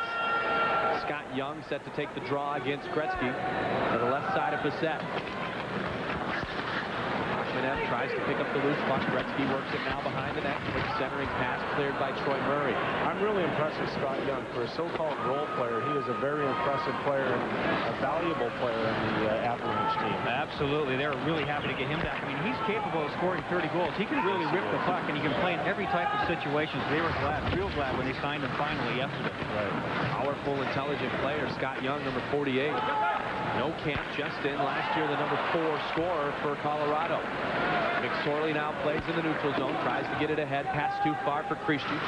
He's in on Lefebvre. Decision, dumps it high off the glass. McSorley able to keep it in for Los Angeles, gets it to the hand of Gretzky. Now Gretzky up top, McSorley back to Gretzky. Gretzky with time, fired, knocked down in front. Good defensive play made by Curtis Lecision. Nice block there by Lecision, because when Gretzky's in that close, he's picking those top corners. Wayne doesn't have the blistering shot, does he, Kelly? But he doesn't miss the corners much. But it's the angle that the puck comes comes off the stick. It's so unique. Only Wayne has that shot, and that's why he scores so many goals. How do you mean the angle coming off the stick? What do you mean? It just seems most players sort of, the puck comes off sort of curling off the stick, and Wayne, it comes off on a different angle. It's really hard to describe, and I've faced him for 8 years now in practice, and I still can't figure it out. Jari Kurri circles, gets it to Blake. Blake throws it to the far corner. Eric Lacroix is there. Tries to leave for Yannick Perreault. Craig will land him behind the net, checking Perreault. Perreault gets it back to Kurri. 23 seconds left in the Los Angeles Kings power play. Now Kurri on the near side. Kurri looking for help. Back to Jari Kurri. Quickly to Rob Blake. Jari Kurri works it on the near side. Puck movement frequent. Blake's shot deflected just wide. Colorado playing a pretty static box. They're not moving up to the boards. Now they are because the puck was loose, but they're playing a pretty tight box. The Kings can move it around. Centered in front, knocked down. Ricci clears into the neutral zone. Anders Mirvold out of the box, and Colorado has successfully killed off the Kings power play. 8 minutes, 3 seconds remaining in the second period. 2-1 Los Angeles. Shot saved, Byron Defoe. We'll continue our conversation with Kelly Rudy as he watches the man in the net tonight. Defoe playing well. You've got one last chance. The very last Faulkner Automotive Armory sale of the year. 3 days only. This Monday, Tuesday, and Wednesday, with fresh inventories arriving daily. Save thousands as Faulkner liquidates $5 million of excess used car and truck inventory. Looking to spend $2,000 or $20,000? It's here. One location only. The National Guard Armory in Northeast Philadelphia. The Faulkner Automotive Used Car and Truck Armory Sale. Don't miss it. Sunday Night NFL on TNT looks at the linebacker, plays defense, roguishly independent, loves to hit people, feeds off intimidation, brute force, relentless pursuits. So what do you think happens when he has to wait till Sunday night to play? Yeah, there's something about Sunday night football. Sunday Night NFL on TNT. Brought to you locally by O'Neill Buick. For your best Buick deal, come see O'Neill. And by the Aquatic and Fitness Center at Pennypack. Aquatic physical therapy and exercise for the Philadelphia. In our Bristol studios to check on the Blackhawks and Sharks, Jeremy Roenick rushing up the ice and unleashing a bomb that beats Urbe Chicago up 2-1. Back to Mike at the Fab Forum. Thank you, Reese. Played by Marty McSorley. He gets it ahead to Tony Granato. Granato working in front of Mirvold. Great move to the backhand pass. Save Passett. Nice move there by Tony Granato. Anders Mirvold, the rookie for Colorado, got a lesson there. He looked down at the puck for a second, and Granato was by him. Granato with those quick feet out of Downers Grove, Illinois. Former star at the University of Wisconsin. Really earning a lot of ice time tonight, too. He sure is. He's got those great wheels. Everybody loves speed, and Tony can certainly give that to you. He's got great hands, too. We've seen his confidence level ebb and flow, certainly, over the last couple of years, mixed in with injuries a lot at the time, but when Tony's on, there's nobody better going up and down the wing. You just absolutely love to have him on your team. Oh, he yeah. is a true teammate. Yeah. Tony Granato, 31 years old, member of the 1988 U.S. Olympic team. Sackett. Stripped by Tocchet. Here comes Tocchet. Works to the backhand, has John Druce. Flips it ahead to Druce. Now long breaking towards the post. Druce's shot, pad save, Passett held his ground. Check on Robert, long applied. Now Tocchet in traffic. Tocchet working. And forwarded ahead to Valeri Kamensky, number 13. He gets it to Denmark. Oh, shot, score! Joe Sakic. I'll tell you who makes the play on this is Valeri Kaminsky. He took the hit. He knew Marty McSorley was coming. He knew he was going to get hit hard. He brought McSorley way over to the boards, threw it down low, and then the pass across to Joe Sakic. That's how to sacrifice. We're going to get a look at it. Here's Kaminsky. He can see McSorley coming. He absorbs it. He dishes the puck up. You can see the pass across there from Ditmarsh to Sakic once again. Look at that body control. Great job by Sakic to reach back for that one. Nothing Byron Defoe can do here. But you can see Sakic had to reach back there, maintain his balance, and scoop it into the empty net. It looks easy after the fact, doesn't it, Kelly? But there's nothing Byron Defoe could do there. Great job. Absolutely nothing Byron can do there. I really agree 100% with you, Brian, and that Kaminsky again made the play. And I watched the game last night also, and in watching Valeri Kaminsky, I had an opportunity to watch him in 1986 in the World Championships, Canada against Russia in Moscow, and he blew a shot by me that I honestly did not move, and it went right through the net. The play continued on, and I was the most thankful person in the arena. Nobody else saw it go through the net. When you said you were watching them, I didn't realize you were watching from so close. Yes, I was playing. I see. Adam Detmarsh gains one of the assists on the goal by Joe Sakic. Coming in 13:23 of the second period. Kamensky and Detmarsh. The goal by Sakic, and it is 2-2. Sakic continuing to be one of the leaders of this now Colorado Avalanche, former Quebec Nordique franchise. One of the things that most people talk about when they talk about Joe Sakic is his playmaking ability, but I can tell you firsthand that he has a terrific shot, and it's deceptively hard and extremely accurate. Has he blown one by you too, Cal? Everybody has, but he scored more than his fair share. I haven't, Cal. I'd remember if I had. I'm gonna go easy on you, Brian. It's early in the Thanks, game. Mike. I appreciate that. Yeah, I could comment about goalies not wearing masks. Black and white TV and all that. Yeah, that's right. Talk to the goal save by Bissett. Thanks. It's TV, Brian? Yeah, I knew with that layout that you were listening radio. I appreciate that. Yeah. Radio. Things are only on radio. Oh, you guys are brutal. Rob Blake up to the near side. Played there by Yannick Perreault. Headman's to Granato. He's brought down. No call by Rob Schick. Tocchet working Scott Young. Tocchet throws towards net. Deflected by Bissett. Cleared back into the neutral zone. Played by Rob Blake. Tony had to kind of fight that, what we used to call the Bill Barber syndrome. He made that one look a little too good. The referees don't call it oftentimes on Tony because he dives too well. Here's Troy Murray. His shot deflected and out of play. 4:38 remains in the period. We are tied at 2 at the Forum.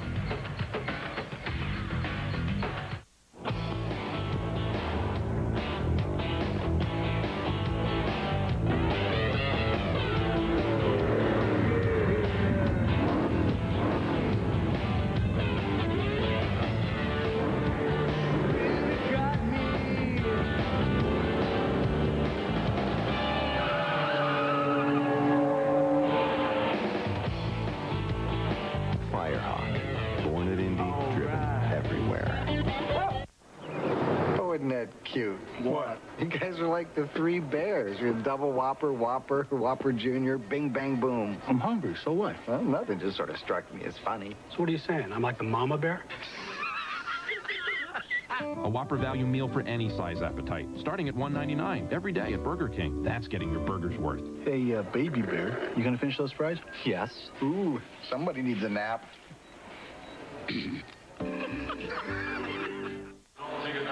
Joe Sakic, strong performance tonight, his 8th NHL season, 2 goals on 2 shots. And he has been the dominant force as well as anybody in the NHL. 5 times this decade he has led his team in scoring. Wayne Gretzky equals that 5 times also this decade. Last year was not one of those. But I'll tell you what, well done for Joe Sakic again. Those are unbelievable stats, and there was a pretty nice list of characters, too, on the rest of that list. And Sakic played on some pretty poor teams in Quebec there for a few years here, too, and he was virtually all they had a couple of times, wasn't he, Cal?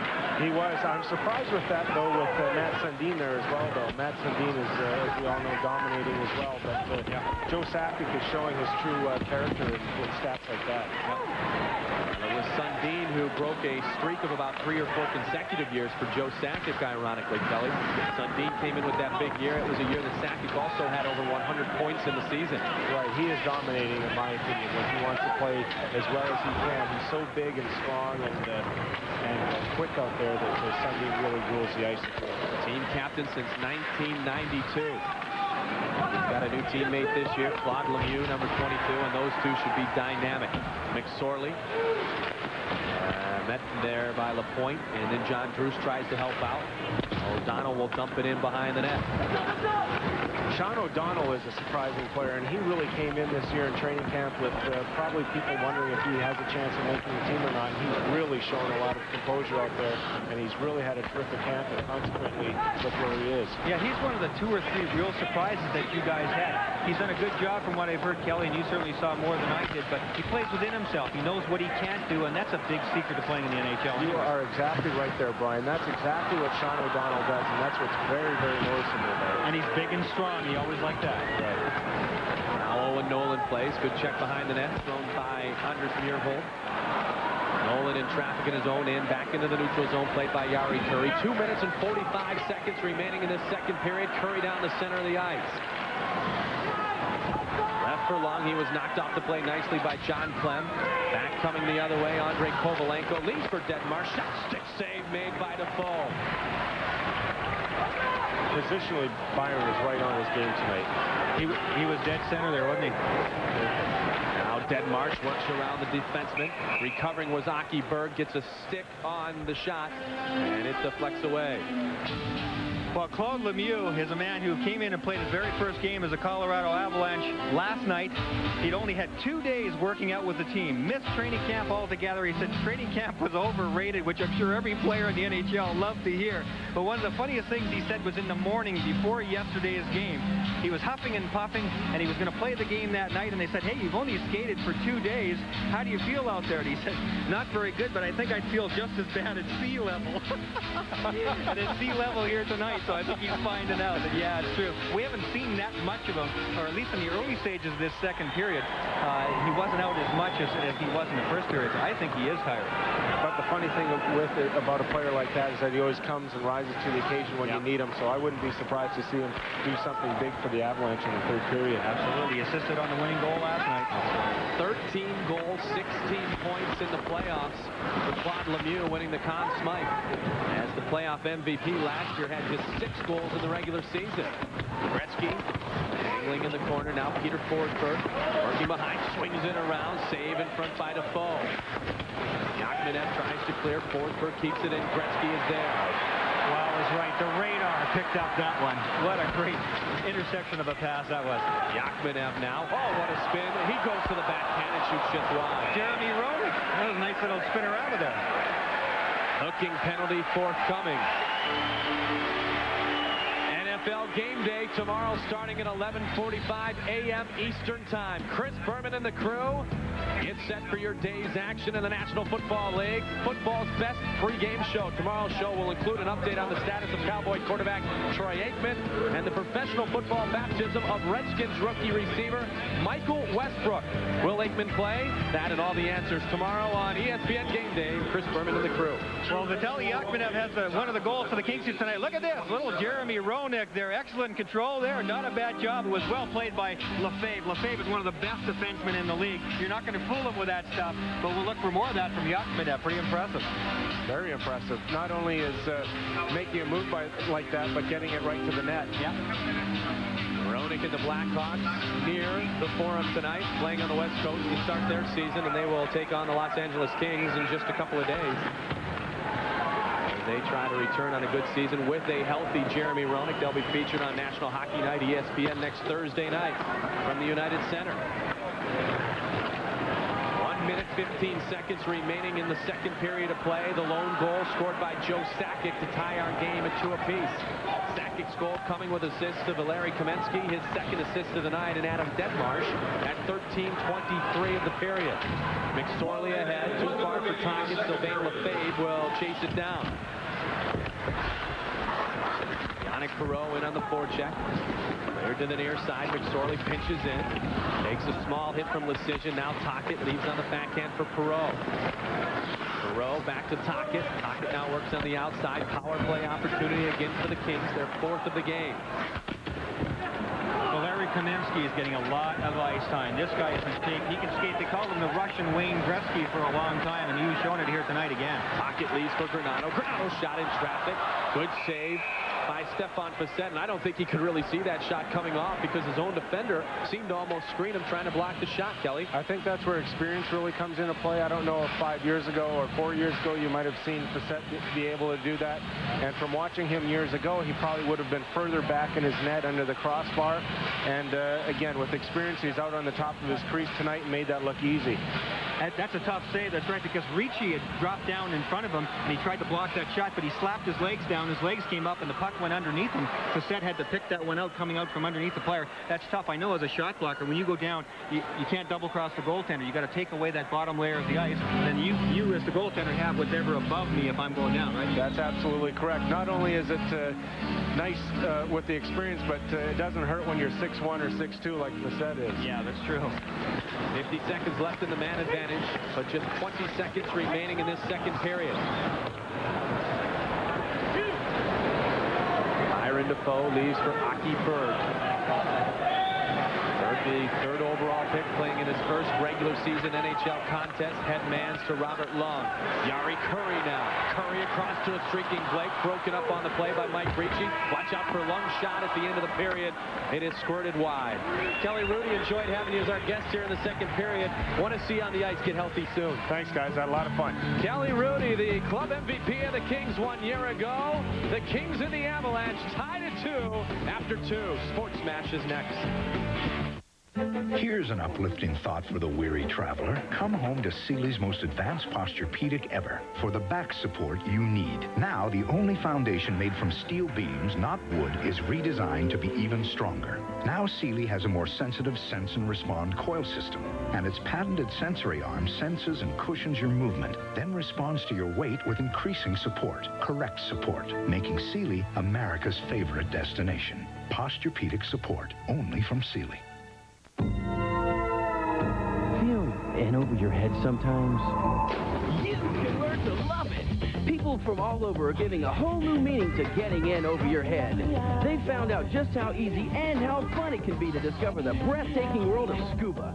Find out for yourself by picking up the phone right now and calling 1-800-862-DIVE for free information. Come on, get in over your head. Dear car owners, some car repair shops have the same answer to every brake problem. You need new brakes. But that's not the Midas way. We'll use our written 45-step brake inspection for an accurate diagnosis. We'll explain your repair options so you can be involved in what the job will cost. And we'll give you a nationwide guarantee on brake shoes and pads for as long as you own your car. That's why it's always worth getting your brakes fixed the Midas way. The way it should be. Jerry, we're about to meet Freddie Fast. Hey, how you doing, man? Hey, guys, what's in the bag? McDonald's juicy quarter pounder with cheese. 2 for $2, Mr. Half-Size Halfback. Hey, I'll trade you autograph for them. Go away, Mr. Rushmeister. I'll trade you autograph football. It's not going to happen there, Rocket Toast. Season tickets. Got him. Skybox? Now you can convert $2 into 2 hot, tempting quarter pounders with cheese, or 2 morning fresh sausage McMuffins with egg. But the clock's ticking, so hurry. And this just in. Superstar running back Barry Sanders is involved in some kind of major trade. Have you had your brakes in it? Communication involves a sender, a receiver, a medium, and a message. Listen carefully.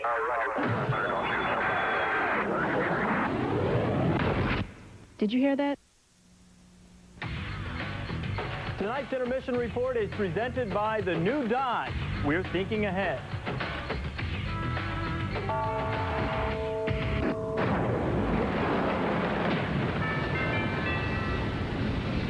Welcome to the new Dodge Intermission Report. I'm Reese Davis. We're in the second intermission. Kings and Avalanche all tied up at 2.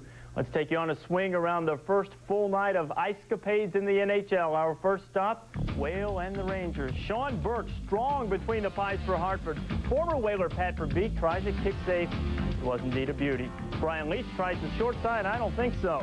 Whalers finally turn on the red light. Glenn Wesley, the long slapper. Hartford wins it 2-0. Toronto and Pittsburgh, an emotional return for Super Mario after sitting out last season. Boy, does he get things started. An assist to Ron Francis, 4 assists for Lemieux on the night. We're tied at 1, but the Pens blow it wide open. Check out Yager. Draw and dish to Sergei Zubov. Pens win it 8-3. Flyers and Canadiens. Patrick Roy trying to rebound from an off year. The Flyers test him early. The dump in. John LeClaire, neat pass. Lindros puts it home, 2-0 Flyers. Still in the first. Lindros starts the rush. The Legion of Doom. Lindbergh, no. LeClaire, yes. 7-1, the Flyers over the Canadiens. Panthers and Devils. Jersey raising the Stanley Cup banner. He's a bit of a face painter. Hey, that dude was on Seinfeld. Check it out here. Bobby Holik, the shot's kicked aside, but John McClain, die hard. 1-0 Devils. 2-0 Devils in the third. Sean Chambers.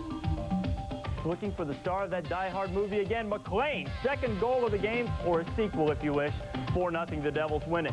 Isles and Bees skate to a 4-4 tie. Cam Neely had a hat trick in the first game in the new Fleet Center. Washington over St. Louis 4-1. Pat Peake, a goal and an assist.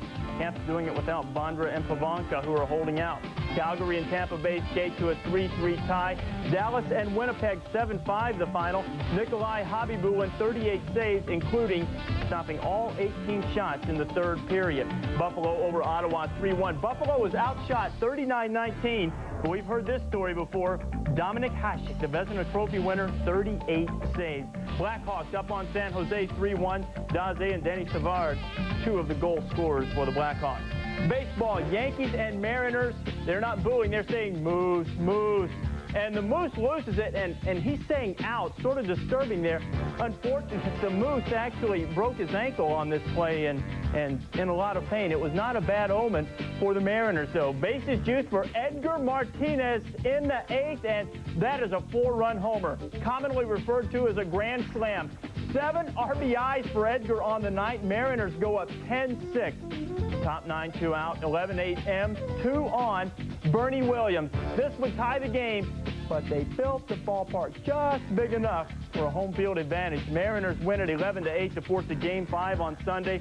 Martinez 7 RBIs, most ever in a postseason game. It'll be Cone against Venice to decide it. National League, Rockies and Braves top 3, no score. Greg Maddux against Dante Bichette.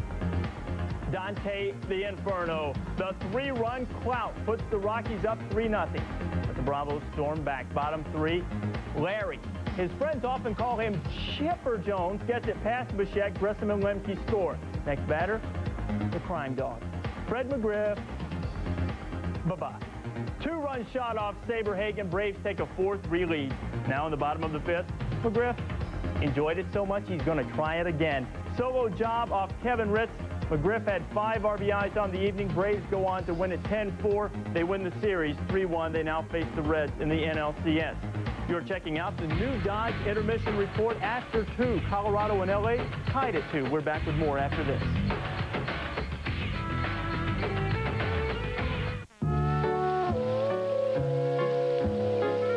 Its visibility and cab-forward roominess will brighten your outlook.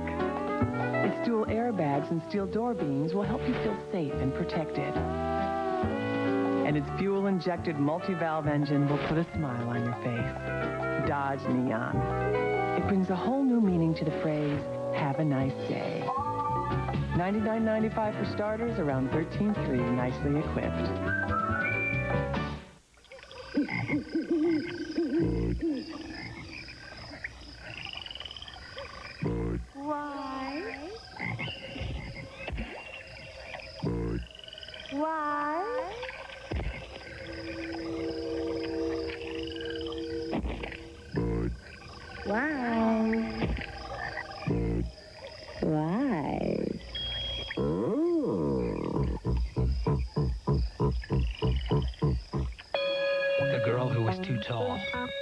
The girl who could run faster than the boys.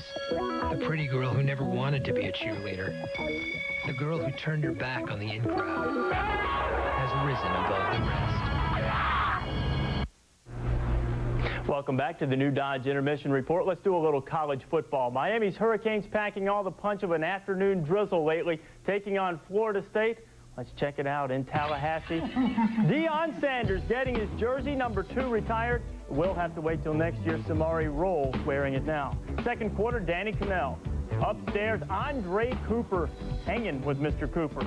And Cannell's going to hang with Mr. Cooper one more time. Andre by himself, a little hypnotized and vandalized. Cooper's second TD of the game. Florida State wins it 41-17. Warwick Dunn, a career-high 184 yards rushing. One other late game, Stanford up on Arizona State 23-14. Let's do some upsets. Kansas knocks off 4th-ranked Colorado. Coy Detmer re-injured in this game. He'll have surgery to repair that torn ACL, and he's gone for the year. Actually, this is not an upset. Ohio State does beat Penn State 28-25 to avenge last year's big loss. This is an upset. Northwestern over Michigan, first time the Cats have won in the Big House since 1959. Texas Tech snaps A&M's 29-game unbeaten streak in the SWC, and Notre Dame bumps Washington 29-21. Derek Mays, a couple of TD catches. Grambling beats Mississippi Valley State 42-6, number 400 for Eddie Robinson. We're going to get you back for the third period. Mike Goldberg and Brian Engblom soon. Most new car radiators are made of thin, lightweight aluminum under tremendous stress. Protect your car in the Prestone Zone against corrosion and temperature extremes. It's your car. Protect it in the Prestone Zone. My brother, I can't believe. Spent all your dough on weekend leave. Gotta call home, but you ain't got no cash. You gonna eat that corned beef hash? Call 1-800-COLLECT. Save them some bucks. It's the event everyone's been waiting for, the Tony the Tiger Sweepstakes. Just call Tony at 1-800-779-TONY from a touch-tone phone and punch in the UPC number from a box of Kellogg's Frosted Flakes. You could win the grand prize trip for 4 to the Australian Outback or one of 10 first prize trips to the San Diego Zoo. Every 500th caller gets a free Tony the Tiger watch. So call Tony today. It's easy to enter. I won! Oh, and thousands will win. Pizza, pizza. Cut. Caesar, you've got to tell the world. Delivery. Pizza, pizza. No, delivery. Pizza. D. P. Pizza, pizza. I used to think he was cute, but now he's starting to bug me. Maybe we should use one of the backups. Backups, take one. Let's just go with what we've got. Delivery. Now get the Pizza Salad Special. 2 Little Caesars pizzas and a fresh Express Farm salad, all for one low price. From the creator of T2 and Aliens, it's the turn of the century. I'm the magic man. He sells other people's lives for entertainment. Straight from the cerebral cortex. You're there. You're feeling it. But now, through the eyes of a murderer, It's a setup. he's uncovered a conspiracy. You don't know how high up the food chain this thing goes. And they've discovered him. Strange Days, directed by Catherine Bigelow. Rated R. Friday at theaters everywhere.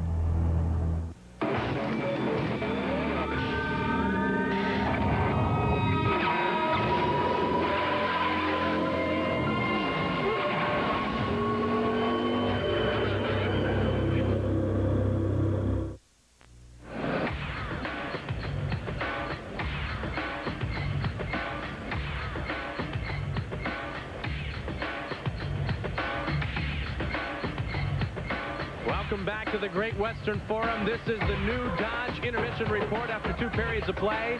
The Los Angeles Kings and the Colorado Avalanche skating to a 2-all tie. Mike Goldberg, Brian Engblom upstairs. And Brian, I'll tell you what, Los Angeles got off to a great start in this hockey game. They scored both their goals within the first 7 minutes of the first period. And since then, Colorado's quietly stepped right back into it. I think they have. Colorado's starting to establish themselves, certainly better than they did in the early stages.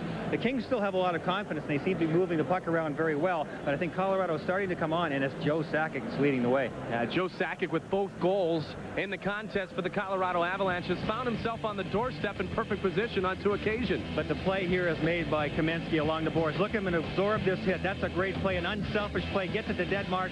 Sakic is low and on the other side. Great body control there. Fields the puck and shoots it into the empty net. But that was outstanding. You mentioned Jeremy Roenick. He's up the road, has a goal tonight against San Jose, and this is Roenick-like by Vitaly Yachmenev. He's showing a lot of confidence here tonight. That was an excellent controlled spin there, and he got the puck to the net. Now here's a shot where Kelly Rooney mentioned it. Here's Facette going down and tracking that puck very well. You can see one of his players went down in front of him. I think it was Clem, tried to block that puck. He was unsuccessful. It's very difficult for the goaltender to pick that up. He did a great job and made a big save. And a good job done in front of a screen applied by Rick Tocchet. Also, statistics through 2 periods of play. Shots on goal were pretty even in the first period, and in the contest they continue to be that way. Los Angeles out shooting the Colorado Avalanche by 4. Face-offs, though, could turn out to be a factor later in the contest. They sure might be, and those face-offs are a little bit misleading there because in the end zone, it's unbelievable. The Kings have done an outstanding job in winning most face-offs by far and away inside the zone. Now, the Los Angeles Kings tonight playing their first game of the year. Colorado, their second in as many nights. It'll be interesting to see how much legs are left in this Colorado team in the third period. That's true. I think a couple of guys are really hurting out there. Yeah, we'll take a look at that and many other things when we return for the third period of action from the Great Western Forum. What do you like best about Sprint Cents? 10 cents a minute. The rates are a flat rate. It's no wonder over the last few months so many people have signed up for Sprint Cents. 10 cents a minute every evening and all weekend long. Here's a special offer for Comcast customers. Call now and get 30 minutes free every month for a year. It's as simple as that. 1 minute, 2 minutes. A dime a minute is a wonderful deal. What are you paying for a minute of long distance? Comcast customers call now and get 30 minutes free every month for a year. Sunday Night NFL on TNT looks at the linebacker, plays defense, roguishly independent, loves to hit people, feeds off intimidation, brute force, relentless pursuits. So what do you think happens when he has to wait till Sunday night to play? Yeah, there's something about Sunday Night Football. Sunday Night NFL on TNT. Brought to you locally by DeSimone Auto Sales and Service, Harbison and Frankfort, Northeast Philadelphia. And by Taccone Palmyra Billiard Club, the Rolls-Royce of billiard rooms in the Delaware Valley. Involves a sender, a receiver, a medium, and a message. Listen carefully.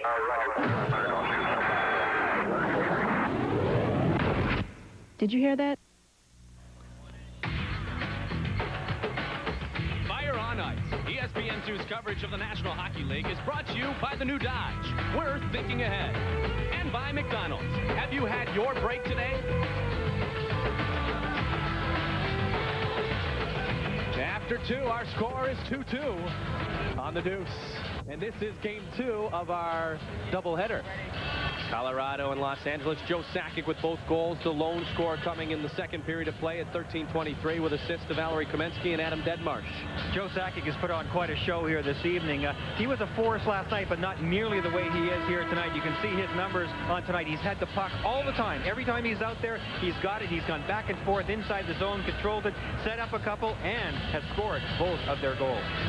And Wayne Gretzky has his first point of this NHL season, an assist on the power play goal by Vitaly Yachmenev. 17 minutes and 20 seconds logged by Wayne Gretzky so far this evening. Mark Crawford patiently worked his way through the minors and juniors, and you talked to him before the game, a very confident young man as the head coach, and Larry Robinson in his debut as the head coach of the Los Angeles Kings this evening. Well, that's true. The interesting thing is Larry Robinson is certainly older than Crawford, but he has no head coach experience. Of course, 2 years as an assistant coach with New Jersey. Crawford, meanwhile, a second year in the NHL, but he had 6 years as a head coach. A couple of years in junior, a couple of years in the minors. So Crawford has the edge of being behind the bench. And for Larry Robinson, he's got help back there. He's got a couple of guys there in Rick Green and John Perpich that are going to help spread things out. And Crawford certainly has help behind his, too. So in today's NHL, the coaches need a lot of help from their assistants. There you see Robinson, see John Perpich that he just walked by there. Farther up the way is Rick Green, and you have to spread out the duties. Larry is not used to being in charge behind the bench as far as changing all the lines and everything. In New Jersey, of course, he was in charge of the defensemen, and Jacques Lemaire made all the changes as far as the forwards. Take a look at those numbers. That is unbelievable. You can call that destiny. You can call it, he's certainly a great player. You can call it whatever you want, but not too many players can say that. That's incredible. 20 years as a player, never missed the playoffs. The majority of those, of course, is a member of the Montreal Canadiens. Rick Green, the new assistant coach, 15 years in the NHL, and he paired with Robinson in '86 when the Habs won the Cup. Quick two-line pass and an offside called in a stoppage in play. You know, going back to '99 Wayne Gretzky again, I've watched him enough over the last several years to know, and I've seen him in his ups and downs. The team has not played very well. We've heard comments from him about last year in particular. He made a two-line pass just a minute ago that was just a two-line pass by a hair, and he made it to Yachmenev again. And Yachmenev is a young guy who's just out of junior, but he's on the fly. Gretzky loves wingers that love to go. Here he is, it's just a hair offside. You can see that. There's Yachmenev. And look how much room Yachmenev would have had, but it was two lines. Yachmenev has proven that he can score goals in the OHL the last 2 years, respectively. 53 and 61 goals. 2 years of over 100 points. Well, Wayne Gretzky is a playmaker more than a goal scorer. We all know that. He likes to set up the plays. If nobody is really scoring for him, rather, then it really kind of gets him depressed, I think, and we've seen him go through it the last 2 years. Dmitry Kristich up ahead. Here's Yachmenev, the man we spoke of. Back across to Dmitry Kristich, acquired in the offseason from the Washington Capitals, along with Byron Defoe. Now Yachmenev, left for Curtis Pashizin.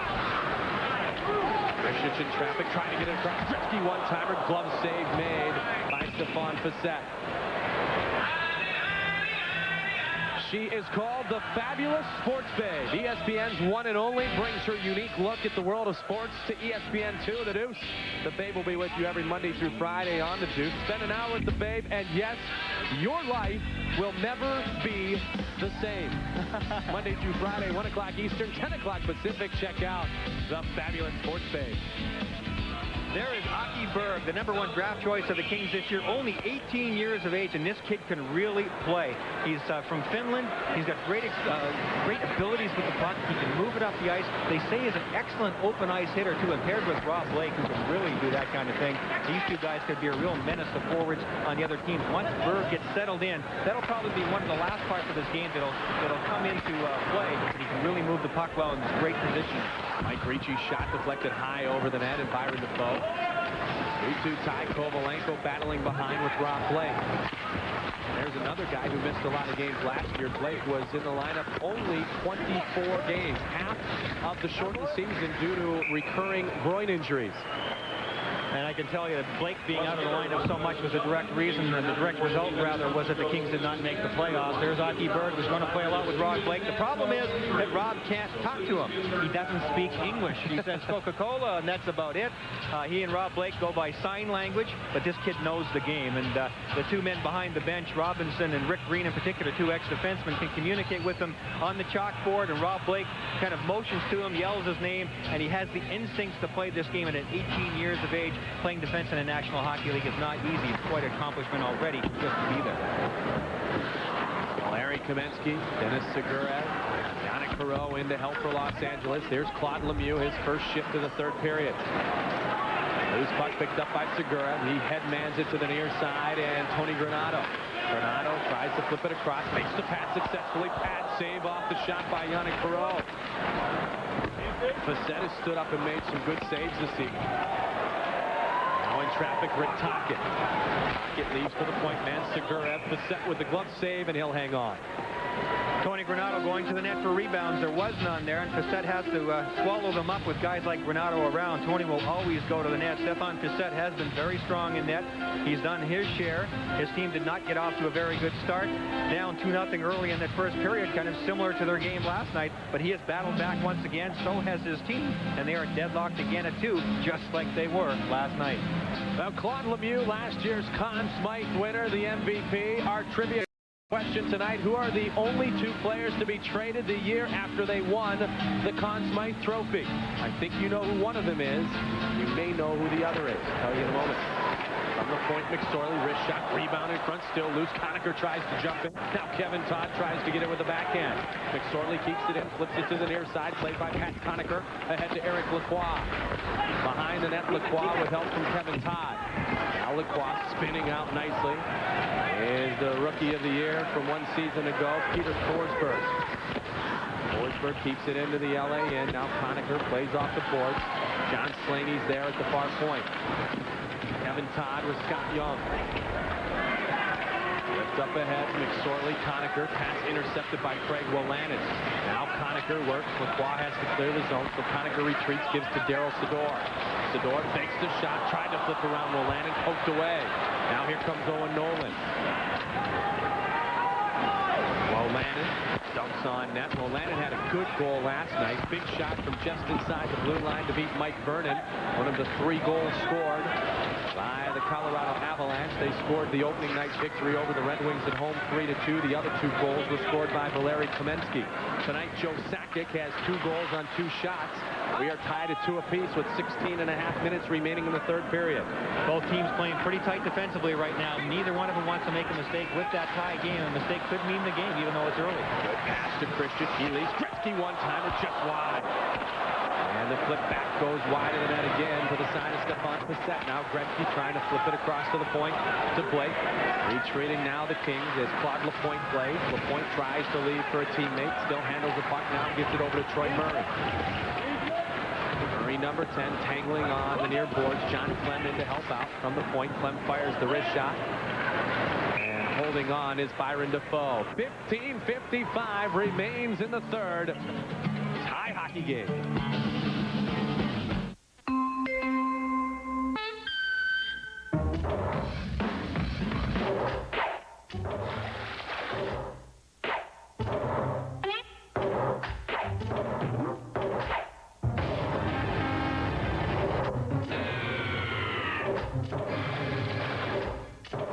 The preceding arguments for sliding doors on both sides were brought to you courtesy of the new Dodge Caravan. Just as original as the original.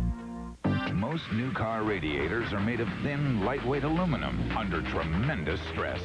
Protect your car in the Prestone Zone against corrosion and temperature extremes. It's your car. Protect it in the Prestone Zone. My dandruff and itch are awful. I'll try anything. Denorex tingles. Head and Shoulders doesn't. Both have effective dandruff medicine, but Denorex has something extra that tingles, feels fresh. That's why I started using Denorex. No flakes, no itch. Denorex, the serious dandruff shampoo. Trivia time here on the Deuce. The question once again, who are the only 2 players to be traded the year after they won the Conn Smythe Trophy? How about Claude Lemieux, now a Colorado Avalanche? Wayne Gretzky, 1988, a member of the Edmonton Oilers. And the next season, he was traded right here to the Los Angeles Kings. Big shot from the point from John Clem, and Byron Defoe makes the save.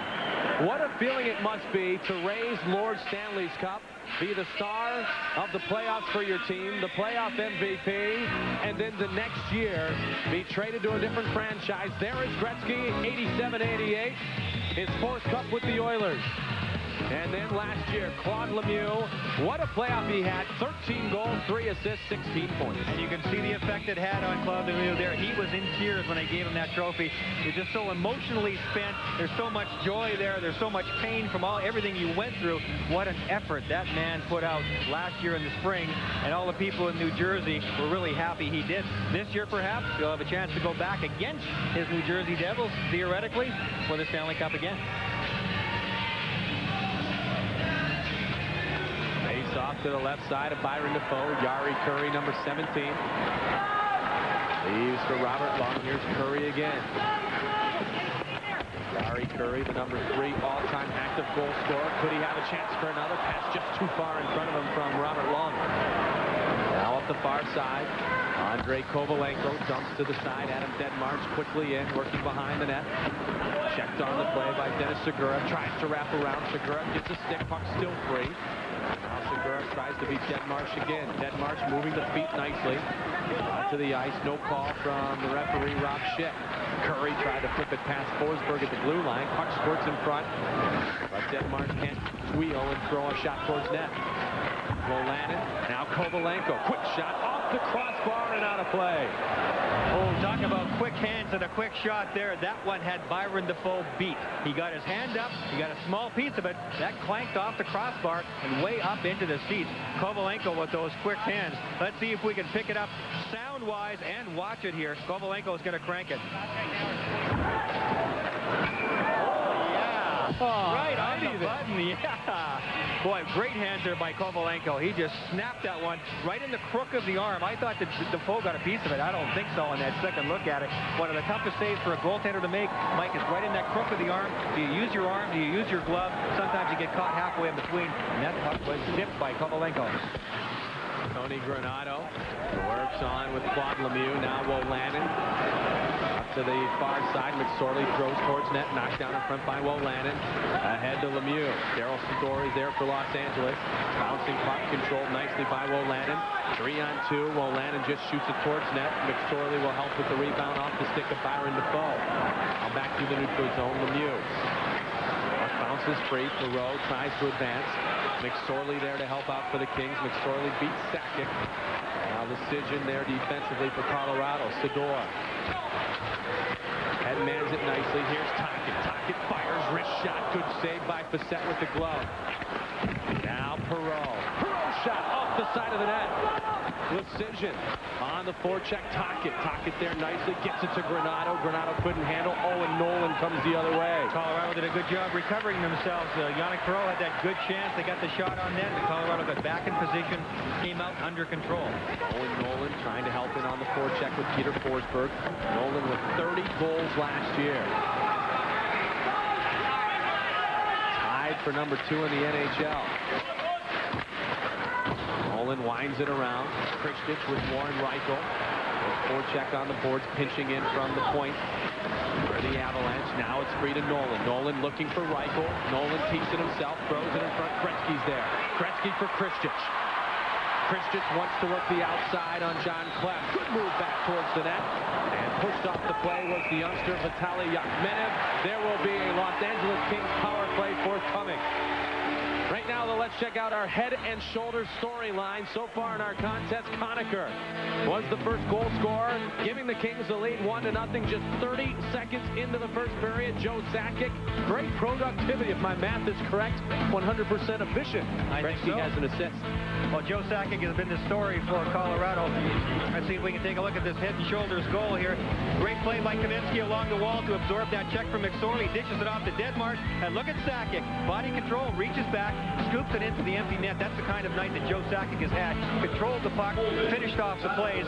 He is the main reason this game is tied at 2. Mirbold holding, 2-minute minor.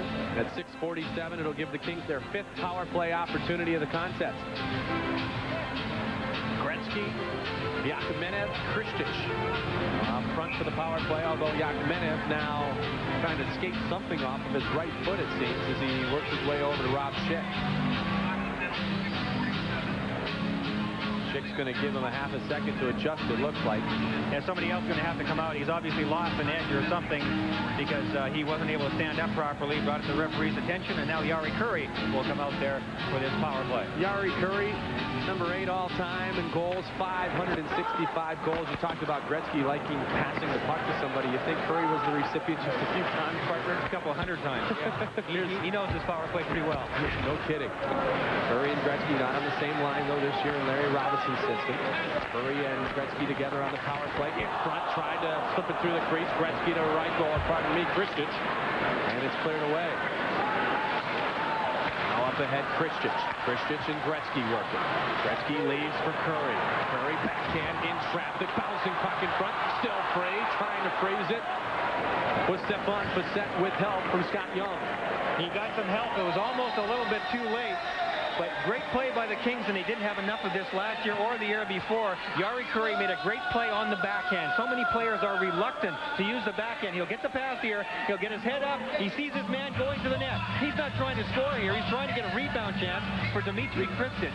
A good job there by Facette, not allowing Kristich to get to that loose puck. And then Clem was able to get over there and eliminate Kristich from the side. But it was made by Jari Kurri. You see the numbers. That man is a very smart hockey player. And the 2 names ahead of him on the list, 2 pretty good right wingers. Yeah. Gordie Howe and Guy Lafleur. Wow. McSorley to the point. 1 minute, 23 seconds left on the power play. Whistle off the play. Tony Granato got tangled up with Mike Ricci. It is Ricci who had Granato's stick. And it looks as if Tony Granato is working his way towards the penalty box. Indeed, that's the case, so goodbye, Kings power play. Well, Tony Granato was fit to be tied, but actually it was Ricci who was fit to be tied. Granato's stick right underneath his arm and did a pretty good job of holding onto it, too. You know somebody's got to get the penalty when the referee turns around. Let's see if we can pick it up. There's 21, and there's Ricci going down. The stick is under his arm. They just got tangled up away from the play. Tony Granato is upset, and Ricci made it look good, I guess, and it's an even up kind of situation here now. They'll play 4-on-4 for a little while with Granato in the penalty box. Yeah, 1 minute and 23 seconds remaining on the minor penalty to number 55, Andres Mirbold from Norway of the Colorado Avalanche. And of course, a 2-minute minor for interference on Tony Granato. pretty penalty-free game, though, as you mentioned earlier, Brian. Good to see both teams generating a lot of offensive opportunities. 28 shots for the Kings, 22 for Colorado. Robert Lung working in front of John Slaney, kept in by Dennis Segurev. Now Facette. They'll lead and get some help behind the net. Loose puck, Druce one-timer, pad save made by Facette. Miscommunication, and Druce tried to take advantage. Valeri Kamensky. That was well deflected by Robert Lung. I think he got a piece of that one. That's what turned it over and gave Druce that chance. Here's Lung again. Trying to work around the youngster John Slaney. Druce on the backhand. Slaney's there and headmans it to Joe Sakic.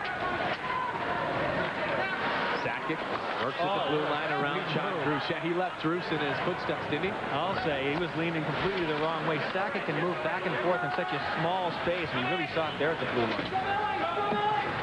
No offense to Quebec, but now that Sakic is playing in Denver, the attention that he's going to get around the NHL is going to be even that much more so. We all know the name Joe Sakic. We saw what Quebec did 1 year ago, the second best record in the league, 30-13-5. And I really think he is going to become more of a household name this season. You agree, Brian? Absolutely. I think certainly in the United States. He's well known in Canada, but I think it'll transfer down here to the U.S. right. Drop pass back to McSorley. Save made by Facette. Sador trying to retreat. Odd man situation up ahead. Pass too far for Mirvold, who had just come out of the penalty box. Loose puck thrown wide of the net. Back the other way, Kristich and Gretzky. Gretzky for Kristich. Kristich shoots just wide. Watch the puck off the boards. Gretzky couldn't get a hold of it. Dmitry Kristich was a little tired there. I think he wasn't expecting the puck when he got it. Wasn't able to do with it what he would have liked to. Short power play. Of now 8 seconds remaining for the Colorado Avalanche. Daryl Sador plays, and we will be at even strength, 5 skaters apiece in just a moment. Some end-to-end action there and some tired bodies. It is early in the season. Guys aren't used to it yet, and there were 3 or 4 real tired guys out there. There's going to be a tripping on Sylvain Lefebvre. Los Angeles is full strength, but Colorado's about to go a man down. Power play when we return. Jesse, you're next. I'm all yours. Save it for the stage, Romeo. Carol always gives it to me straight. Like when she told me about my... I told him about Head & Shoulders. Regular shampoos just rinse flakes away so they could come back. Head & Shoulders helps prevent flakes from even forming. You see the difference? You look great. Thanks, but will it get me this part? Couldn't hurt. Head & Shoulders, because great hair can't have flakes. Hey, break a leg. You see, this mouth is working up a hunger. Why not build your own $1.99 meal at Long John Silver's? Hey, fine. I'm a do-it-yourselfer. So start building with our amazingly crunchy batter-dipped fish, tender chicken, or golden shrimp. That'll work. Then add 2 more favorites like a baked potato or buttery corn. Choose from 11 amazing tastes. Hey, you want a great $1.99 meal? Build your own and amaze your mouth at Long John Silver's. And remember, clean your tools.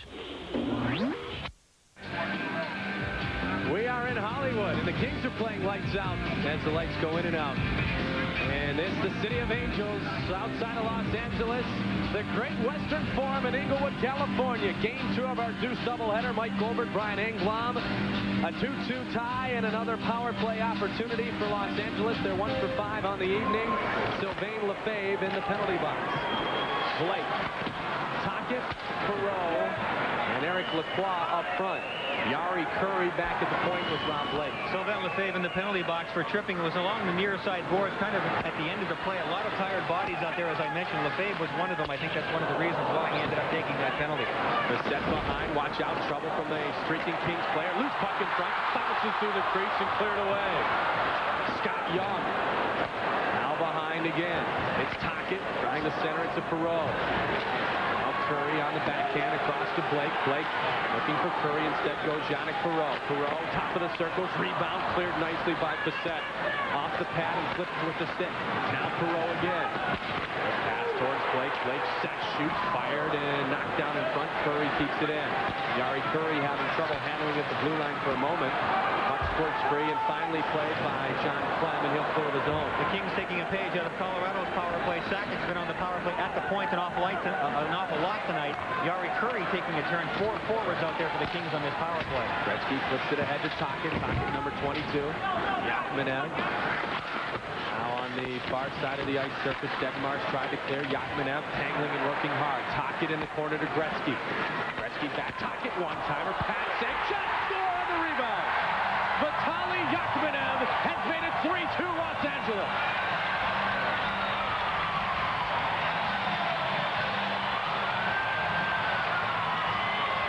The rookie's second goal of the evening, both coming on the power play. Vitaly Yachmenev is having quite a night. Wayne Gretzky will throw it out in front. Yachmenev with the great hand is going to go for this rebound and tuck it in on the backhand. Look at that. He sees it laying there. He gets one time at it, and look how happy he is. I'll tell you what happened on this play. Yachmenev actually turned the puck over along the far boards up near the blue line. Blake did a great job of keeping it in. Colorado should have had the puck out over the blue line. And how many times does it come back to haunt you? This time it did. Yachmenev and the boys keep it in. Gretzky starts to play. Yachmenev shovels it into the net. Big play by the game. The goal comes at 10:55 of the third period. Vitaly Yachmenev, his second power play goal. Give the assist to Wayne Gretzky and Rick Tocchet. 2 for 6 with the man advantage. The Los Angeles Kings have regained the lead at 3-1. 33 shots on goal for the Kings this evening thus far.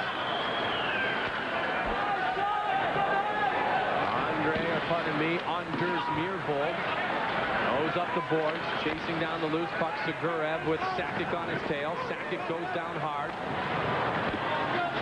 Now trying to get it out of his own zone. Kevin Todd, he's poked off the play by Kamensky. Watch out for Joe Sakic, already 2 goals this evening. Puck flips into the neutral zone. John Slaney will chase down. Craig Wolanin there to help. Wolanin just goes to the side of Byron Defoe in the net tonight for the injured Kelly Rudy. Rudy expected to be out at least about another week with the bad ankle. He was nice enough to join us in the second period up here in the booth. Now Peter Forsberg. Oh, what a great move. Forsberg backhand. Oh, pad save made by Defoe. Oh, my. What an unbelievable play that was. We got to take a look at the replay. We will when we have a chance. Forsberg putting on a show, and an outstanding save by Byron Defoe. We will have to watch that in slow motion or you'll miss it. Oh, Forsberg, what a move at the blue line. Oh, he had Sedor going the wrong way. I think he outfoxed himself, though. He beat Byron Defoe and then shot right into him. I guess that's why he was #1 rookie in points, assists, power play points, and had a +17 plus-minus last year. Mick Sorley back in the neutral zone, just over 7 minutes remaining in this third period. Bouncing puck in front of Facet, comes out of his net and advances it towards Claude Lapointe. Lapointe cross-ice pass to a streaking Scott Young. Young trying to headman it to Murray, thrown to the side of the net. Aki Berg working behind the net. Murray pinches. Murray working the youngster. Aki Berg, just 18 years old. Troy Murray, the veteran of so many seasons. Goes just wide of the net. John Clem fires, stick save. Tocchet there to help out for Los Angeles. Granato up ahead to Tocchet. Now Granato. Granato bounces off of Murray, flips towards the net. Loose puck on the side. Yannick Perreault. Murray helps out. Troy Murray in his 14th NHL season. He takes a lot of pride in coming in one of the best conditioned athletes on his team. Last year did it in Pittsburgh. And in Ottawa, he was recognized for that same thing so many years, a successful player with the Chicago Blackhawks. Well, he's a very heady player. You're absolutely right, Mike. He has to be in that kind of condition. He's not blessed with tremendous skills. He's a very intelligent player. He's a great leader. That's one of the reasons why Colorado wanted him this season. Over 800 NHL games played. Last year, 33 with Ottawa, 13 with the Penguins. Up ahead. Here comes Christian. Gretzky shoots. Pad save made to set.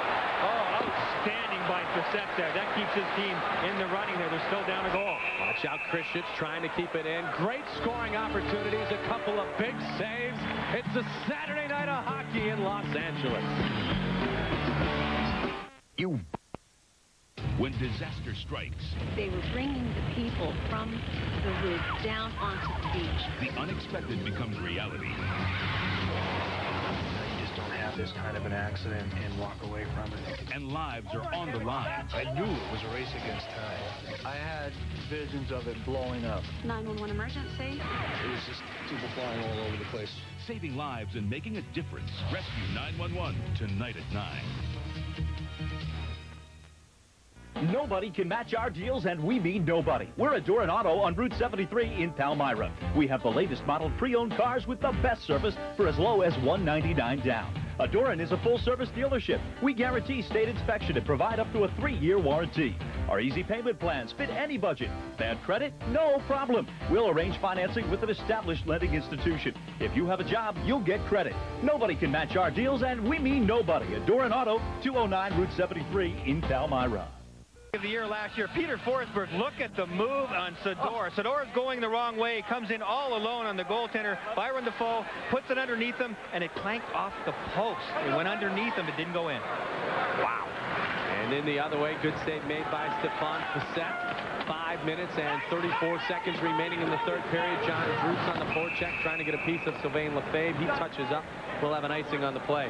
Well, if you remember that Forsberg, of course, was Rookie of the Year last year, Daryl Sador did not play against him. They were in different conferences, and with a shortened season, they never saw. So Sador just got introduced to Forsberg. Here's Forsberg coming to the net. You see it there? He did get a piece of it with the stick. Byron Defoe partially deflected it and went off the post. Then going back the other way, Kristich with a beautiful pass, perfectly timed. Look at that. He had the defenseman going down the wrong way, right on Gretzky's stick, and Facette, outstanding, keeps his club in there. Kings are up 3-2. Facette's doing everything he can. Mark Crawford was very complimentary of Stefan Facette when you talked to him before the game about the young goaltender. Said he does exactly what we want him to do, very mentally into the game, and we've seen 2 good performances the last 2 nights on ESPN and ESPN2 respectively from number 35, Stefan Facette. And speaking of hockey, good doubleheader next week on ESPN2, Wednesday night, 7 o'clock Eastern, 4 o'clock Pacific. Brendan Shanahan and the Hartford Whalers take on Paul Correa, Chad Kilger, the Special K-line of the Anaheim Mighty Ducks. From the home of the Whale in Hartford, Connecticut. Then on Thursday, right back here at the Great Western Forum. And I'll tell you what, they are promoing the heck out of this in Vancouver, British Columbia. Pavel Bure and Alexander Mogilny. They are back on the same team, and they take on the Los Angeles Kings on ESPN2. And there is Peter Forsberg taking the draw with Kevin Todd. Well, Peter Forsberg just introduced himself to Daryl Sador on that great move he put on him. And I'm not trying to put down Daryl Sador. I've been in that position. You can get beat by a guy with tremendous skills. He just went by Sador and said, hey, hi, I'm Peter Forsberg. And Byron Defoe said, yeah, I know you're Peter Forsberg, and I got a piece of that one, so I'll come back again.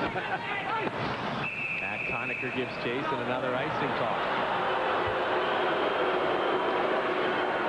The interesting thing for the Kings here, right here, the entire team, is that under Larry Robinson, they're trying to play a more positional game, and they have to think their way through it a bit more than they have the last couple of years. In this type of situation where they're up by 1 goal and with 5 minutes to go, Larry wants his players thinking, and you can see him thinking right now, who do I want out there? Sometimes when you think too much and don't move your feet, you leave yourself susceptible defensively. But this will be one of the first of many tests that the Kings will go through, and they're going to have to pass this one if they're going to hang on to this 3-2 lead. Sakic on the draw for Colorado, wins it, gets it back to the point. Mirvold shot deflected by Defoe with the blocker. Now Sakic works, leaves for Kamensky, cross ice. John Clem, his shot goes wide of the net. Kamensky tangling with his counterpart, number 13, Robert Long. Clem just fires to the side of Defoe. Played there by Los Angeles, head man, but not out of the zone. Bouncing puck handled nicely by Sakic. He made that look easy. Also, now Sador. Sakic in traffic. He's not big, but he does the same thing Gretzky does. He uses his body effectively to screen opponents off the puck. And it's unbelievable how much pressure that puts on when a guy's going back and forth like that, just controlling the puck. He's not in any hurry to throw it out blindly in front of the net. He's waiting for someone to get open. If they don't, he just hangs on. That's tremendous time, and you're wearing out the Kings defensemen. You're getting them uptight. Sakic's been doing it all night. McSorley waits to touch up, icing on the play. 4:18 remains in the third. Kings lead at home. Oh, you didn't get tomatoes? Nah, I've been in kind of a rut lately, you know. I thought I'd mix it up a little bit. Whopper, no tomatoes. Change your pace. Exactly.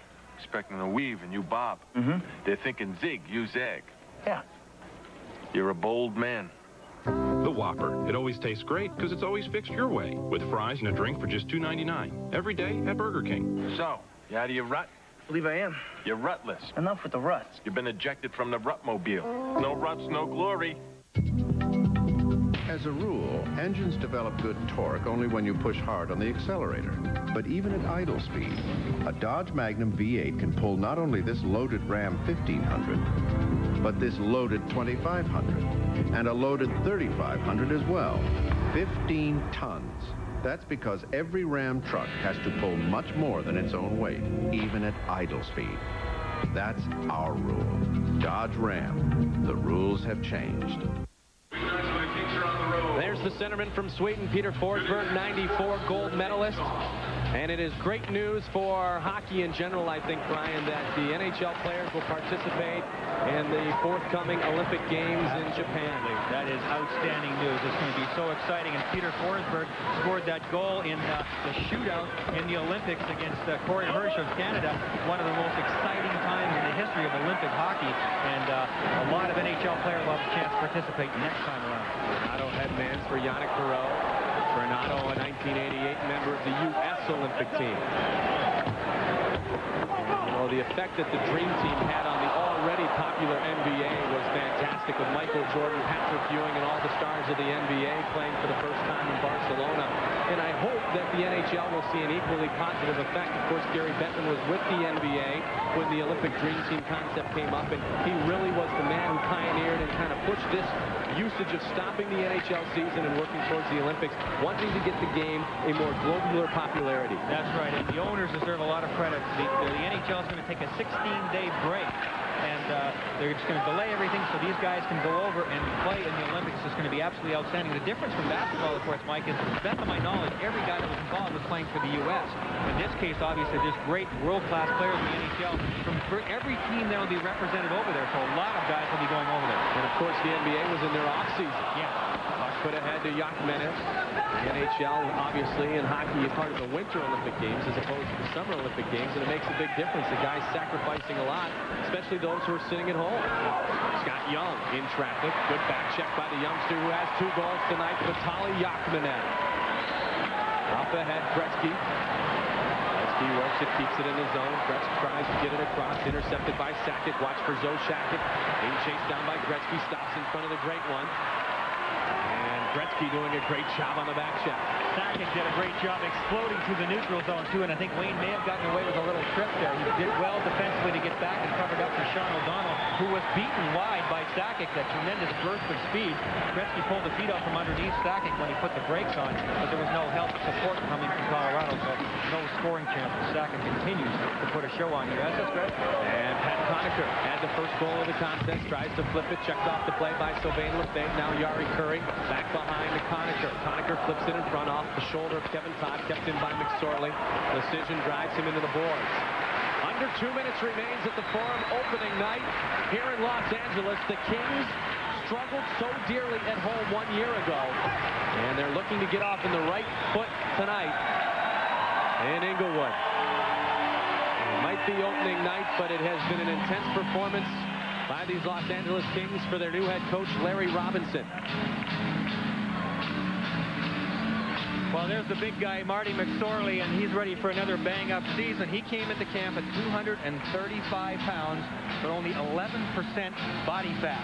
That's down 4% from last year. This guy is always in shape. I'm telling you, he can go bear hunting with his bare hands. He's a tough, tough guy. He missed the last 3 preseason games. He got into a world-class scrap with Sandy McCarthy against the Calgary Flames, and they went at it. He missed the last couple of games. I don't know if he was shaken up or had an injury. He won't say. Nobody will say. But he's played a solid game here tonight. He is playing defense. Larry Robinson said at the beginning of the season he thought he was going to use Marty on the wing. It hasn't turned out that way, and he's played all night on defense here tonight. Yesterday during practice, Robinson on 2 or 3 occasions went up to Marty McSorley and gave him just the smallest little hint. Turn your body this way. Taking a great interest in Marty McSorley's year quickly. Robinson obviously knows McSorley an important part of the puzzle this year. Oh, absolutely. He contributes an awful lot. We talked about his ability to make plays, which is overlooked. But it's, the fact of how tough he is physically is certainly not overlooked. Kevin Todd taking advantage of some open ice. Gets to the puck first. Andre Kovalenko drives him into the boards. Lannon flips it ahead to Mike Ricci. Now Adam Deadmarsh. Deadmarsh at the blue line, deflected away. Loose puck still. Watch out. Whistle and an offside on Colorado. The Kings doing an excellent job here. The Avalanche are very intense. They're trying to come up with this goal. They need to tie things up with 1 minute and 7 seconds to go. But the Kings are doing a good job of controlling the puck. They're not just dumping and chasing and trying to sit in a shell-like formation, waiting for Colorado to come up the ice. The secret to good defense is pressure in the offensive and in the neutral zone. Larry Robinson is starting to get that message across. It's working here tonight. 2 goals on the evening for Vitaly Yachmenev. He has the lone score here in the third period. It came on the power play from Wayne Gretzky and Rick Tocchet at 10:55 to give the Kings their 3-2 lead. 2 goals scored by Colorado, both coming off the stick of Joe Sakic, and there goes the goaltender. Stefan Facet for the extra attacker with a full minute remaining in the third period. Pat Conacher has the other LA tally. Played back to Anders Myhrvold. The net is empty. Fired ahead, Sean O'Donnell flips it back into the Colorado zone. John Slaney trying to thread the pass. Here comes Granato with the open net. Has Tocchet in front. Gets it to Tocchet on the forehand. He scores. Kings lead 4-2. Unselfish play by Granato. The Kings have the 2-goal pad.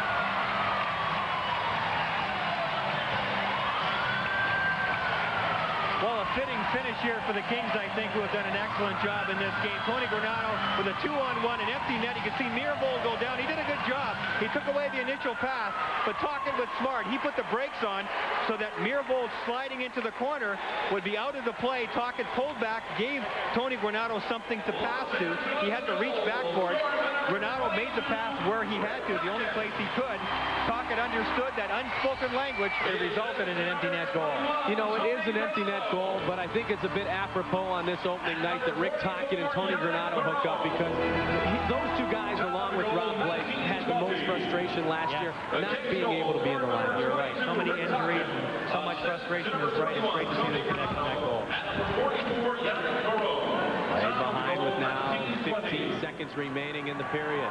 Gretzky and Vitaly Yachmenev. Scott Young plays. The Avalanche about to fall to 1-1 on this new season. Gretzky and the Kings to open up with a victory. As time ticks away here at the Great Western Forum. They are on their feet in Los Angeles. The Kings have opened at home with the win to open the Larry Robinson era.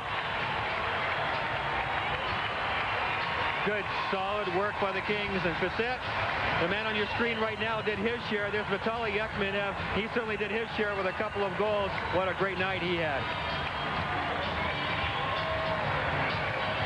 Strong performance by Byron Dafoe, and there is your star of the game, Yachmenev. They defeat Mark Crawford's Colorado Avalanche.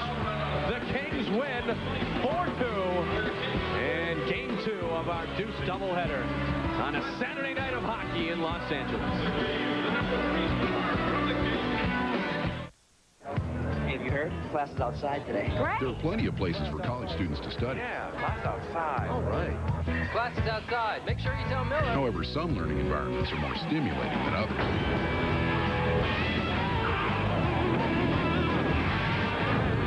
To learn how you can earn college credit in the Navy. Where's Noah? That's what you told him. I thought you were going to tell him. And get up to $30,000 to finish your degree. Call 1-800-USA-NAVY. Nice of you to join us, Miller. Your car's engine was made for the open road. But that's not where it is day in and day out. Stop-and-go driving can kill an engine by creating deposits and wear that rob performance and shorten engine life. That's why you need the added protection of TM8, a new engine treatment from Valvoline. TM8 coats moving parts with 8 friction-fighting ingredients, including Teflon. So no matter where you are, your engine will run just like it's on the open road. TM8 from Valvoline, because driving is more stop than go. Welcome, Dave. Been a long time. Sure has, Red. You got a spicy chicken sandwich. But here, try this. Not bad. Water? No, thanks. Ooh. Now try a Wendy's spicy chicken. Wendy's spicy chicken sandwich is a whole breast fillet seasoned with Dave's own blend of pepper and spices. It's one very delicious, very spicy sandwich. Please.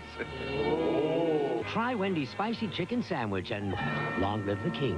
In 1970, Elton's very first song went gold. Then Rocket Man went gold. Then 103 of his other songs went gold. And now that he's touring with 38 musicians and a small army of stagehands. And how will you be paying? Elton's gone gold. Money? Visa Gold. Oh, we'll need 371 wake-up calls. After all, nothing's got the power of gold. Drops it in and the game is underway. Saved by Burnett. Great game, huh? Oh, yeah, but listen, I can't talk to you, okay, because I don't want to miss anything. Or did you hand me my soda, please? Yeah. It's deflected to the crowd for another great souvenir. That was my puck. That was my puck. Cool game, huh? Yeah, the coolest game on earth. No. No. Did you plan this? On behalf of the Los Angeles Opening night of the Larry Robinson era, and the Kings played some defense. They allowed just 24 shots on goal, and they earned the 4-2 victory over the Colorado Avalanche, the game winner with an assist to Wayne Gretzky. Absolutely great work by the Kings here. And Vitaly Yachmenev, the young rookie, had a great night. You can see how happy he is. The second goal of the night, that ended up being the game winner. Both on the power play for Yachmenev. The Kings are 1-0. The Avalanche 1-1. What a game we saw tonight as the fans go home happy in Los Angeles. 4-2 our final. Bill Pito. All right, thanks a lot, guys. Coming up on NHL Tonight, we have 11 games, the return of Mario Lemieux, the Devils begin defense of their Stanley Cup, and all the rest. All tonight on NHL Tonight.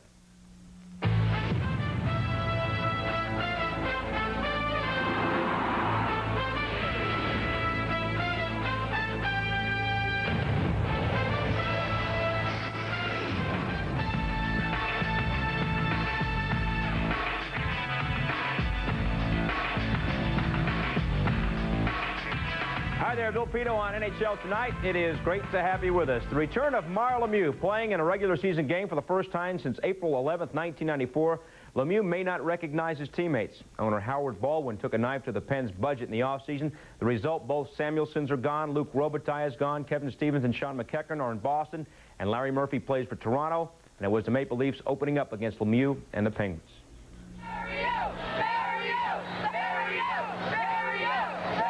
Number 66, Mario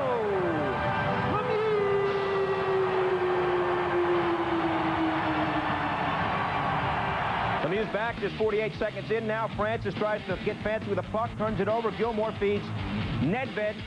Zdenek Nedved, brother Peter, a shot and a goal. 1-0 Leafs. Just over 6 minutes later. Pens on the power play. Lemieux in his familiar home in the circle. Waiting.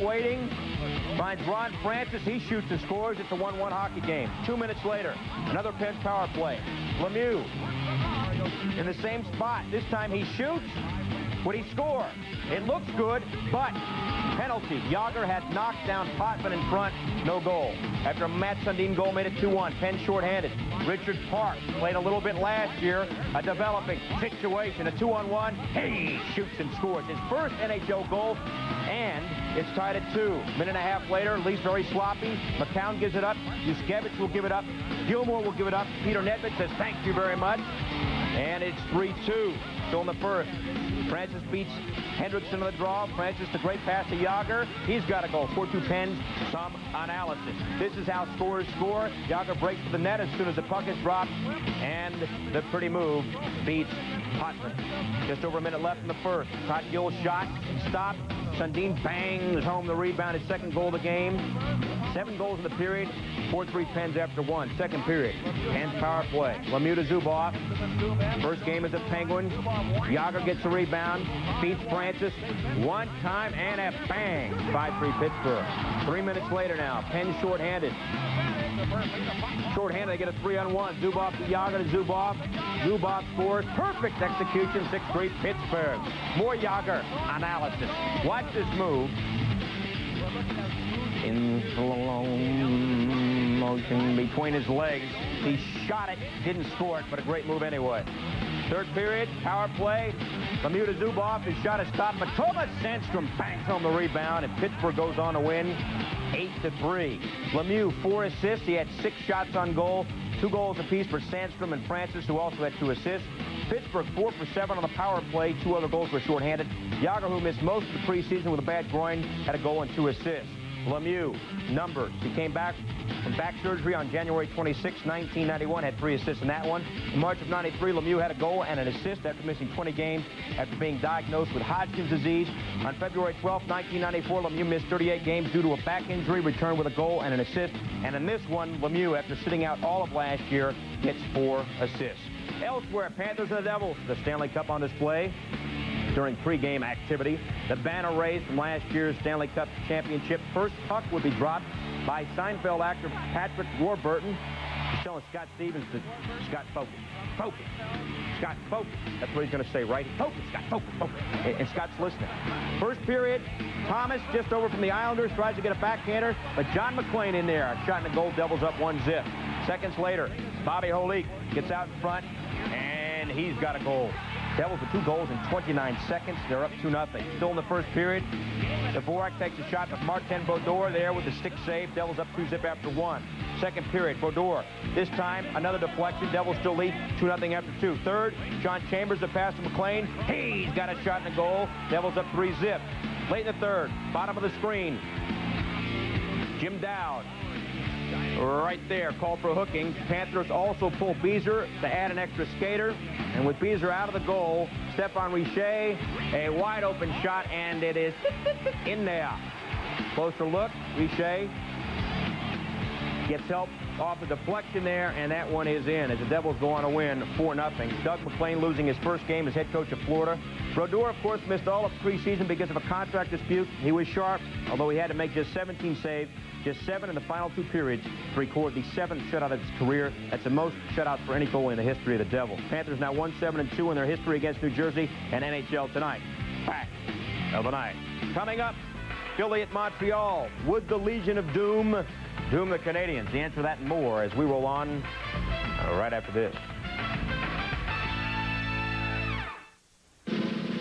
Nutrageous from Reese's. Peanuts, milk chocolate, caramel, Reese's peanut butter. Nutrageous. Give your mouth a party. When it comes to relationships, you're dumping me? Nothing beats confrontation, passion, and the element of surprise. Ow! Mallrats, rated R. That was romantic, right? Starts Friday, October 20th at theaters everywhere.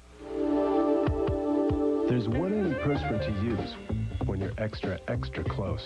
Arid Extra, Extra Dry. The one antiperspirant you can trust to give you Arid Double X protection to help stop perspiration before it turns into embarrassing odor. And when you help stop perspiration and odor, who knows what you might start? So come on, go ahead. Use Arid Extra, Extra Dry and get a little closer. Your car's engine was made for the open road. But that's not where it is day in and day out.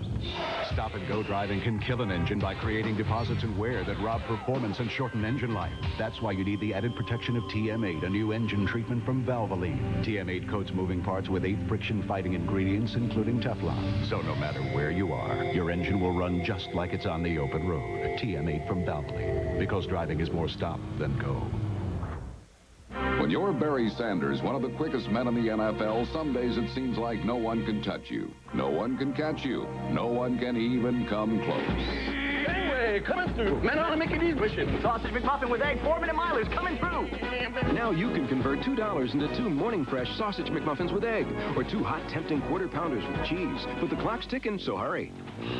Hey, look who's here. Hey, Louis Leslie. Slow-mo Joe. Barry Sandbag. Have you had your break today?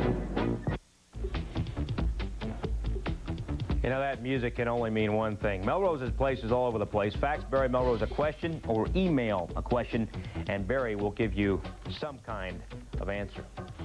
Last year, Montreal traded John Leclerc, Eric Desjardins, and Gilbert Dion to Philly for Mark Recchi. After the trade, Leclerc became a member of the Legion of Doom line that led the Flyers to the Eastern Conference Final. Desjardins also made a major contribution. Recchi, meanwhile, had 43 points in 39 games with Montreal, but Canadians still missed the playoffs for the first time in 25 years. Flyers and Canadians from the Forum. And the activity. Jacques Plante's son on hand as the Canadians retire his late father's jersey. The 9th Canadian to have his number retired. Patrick Waugh in the net for Montreal. First period. Off the dump in. Waugh turns it over. Patrick Uline walks in. And top shelf and a goal. 1-0 Flyers just 3 minutes in. 11 minutes in now. Still 1-0. John LeClaire goes behind the net. Pass finds Lindros.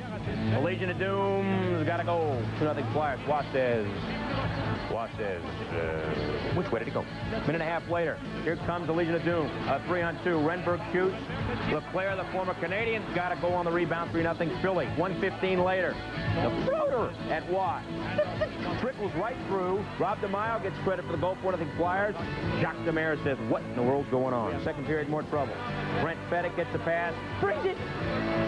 Waugh's already committed. So Fedek's able to flip it past the Montreal goaltender. 5-0 Flyers. In comes Patrick Lebrecht. Waugh, an awful evening. 5 goals on just 15 shots. Then Kevin Haller's soft shot deflects back in front. Rod Brindamore with the goal. 6-0 Flyers. Canadians had chances, can't convert. Vincent Damphus stymied by Hextall. Pierre Turgeon, his first full season in Montreal, misses the wide open net. Benoit Brunet can't score on the breakaway. Turgeon's robbed not once but twice by Hextall. Tough opening night for Waugh as Philly wins it 7-1. Waugh gave up 5 goals in 22 minutes of play before he got yanked. He's now 1-10-7 in his career against the Flyers. It's the worst defeat ever for Montreal in a season opener. LeClaire 1 goal and 2 assists. Rangers and the Whalers, Brendan Shanahan, introducing him, number 94. Kelly Chase, Jeff Fukaboom, Adoshi-Do, and away they go. Whalers, an early chance. Jeff O'Neill showing his speed, winds up, shoots. Richter says, thank you very much. John Burke, great game. Off the face-off. Stops Kovalev, stops Ferraro, stops Robitaille. Colin Campbell says, you know, what are we going to do? Second period, more Burke. Messier centers, Pat Verbeek a shot, save Burke. Verbeek another shot, Burke another save. He's not done. Sellout crowd. And watching the Whalers and watching Burke make unreal saves. More Burke. Wayne Presley breaks in behind the D. Burke makes a save. Burke 31 saves after 2 periods. Still in the second. Len Wesley in slow motion. Makes a slow motion shot, but it's a hard shot anyway. 1-0 Whalers after 2. Third period. Here's Shanahan. Behind the net, centers it. Loose puck goes to Kelly Chase, and he's got a goal. 2-0 Hartford. Whalers run away and hide. Nick Olean, hello to Doug Lidster. John Burke and the Whalers. An impressive 2-0 victory over the New York Rangers. 37 saves for Burke, his first shutout since January of 1994. Chase's goal was his first since February of 94. Rangers, though, outshot Hartford 37-29, but the Whalers win their first opener since 1986. Another NHL Tonight fact of the night. Isles and the Bruins introducing the new Fleet Center. First period, Todd Ellick, first year with Boston. He's on the break. Gets it to Kevin Stevens, a former Penguin on the right wing side. Stevens beats Sandy Mulder. First goal ever at the Fleet Center, 1-0 Boston. 26 seconds later, Adam Oates to Cam Neely. Yeah. Bruins up 2-0. Islanders on the power play. Palpy the puck to Travis Green. He's got a goal. Isles go down 2-1 after 1. Second period. Ray Bork to Adam Oates. Finds Neely, who scores on the deflection. Was his stick too high? Remember, can't be above the crossbar. We have a conversation.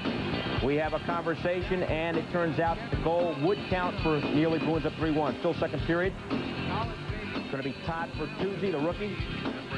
Wraps around the goal from behind the net. Islanders trail 3-2. Third period now. Bork, the pass to Neely in front. He finds the back of the net. 14th career hat trick from Neely. Boston's up 4-2. Still in the third. Wendell Clark, the new Islander. Kirk Muller gets the rebound. He's got a goal. Isles down 4-3. New York on the way back. Palpy, the shot. Lane Locker the save. Loose puck. Travis Green finds it. Oh, we got a tie hockey game. It's a 4-4 hockey game. Isles with a chance to win. Pat Flatley with a chance to win the game. Oh, hit the post. We're going to overtime in OT. Hello, Mike Milbury. Oates finds Ellick, who gets the puck in the net. Goal doesn't count because the net was dislodged. Tommy Soderstrom, it turns out, as you watch again, dislodged the net. No goal. Game ends in a 4-4 tie. Trivia buffs, take note. The first shot in the new Fleet Center was taken by Wendell Clark. Mocker made the first save. Former Bruin Bob Sweeney had the first penalty. Muley the hat trick. He had a hat trick in the season opener last year. And Milbury, who spent 20 years in the Boston organization, ties his first game as the Islanders coach. Coming up, what else? More highlights. Chicago into the Shark Tank to face San Jose. A swing and a miss and much more after this.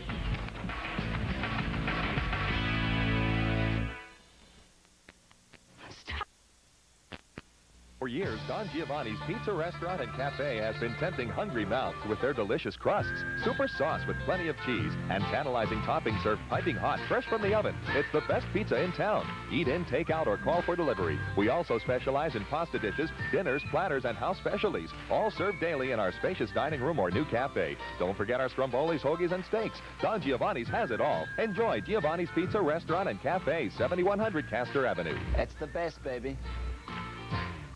It's the Breakfast of Champions, Cartoon Network style. Carrot Top AM Mayhem. Weekdays 7 to 9, only on Cartoon Network. And stop by Franklin Mills Mall from October 6th through October 27th and receive a free special preview video of Carrot Top's AM Mayhem with $50 or more in purchases from mall merchants. Visit Franklin Mills Mall Information Desk for complete details. And watch Carrot Top's AM Mayhem weekday mornings from 7 to 9, only on Cartoon Network. Prepare yourself for a major bomb threat. The season is here, and so is the magazine that defines it all. ESPN's College Basketball, the best and brightest Bible of hoop stats and team previews, picks and predictions, coaching tips, and crunch time coverage. So if you're a fan or a fanatic, buy it, read it, know your stuff, because if college hoops is a way of life, then ESPN's College Basketball magazine is your guide. On newsstands October 10th.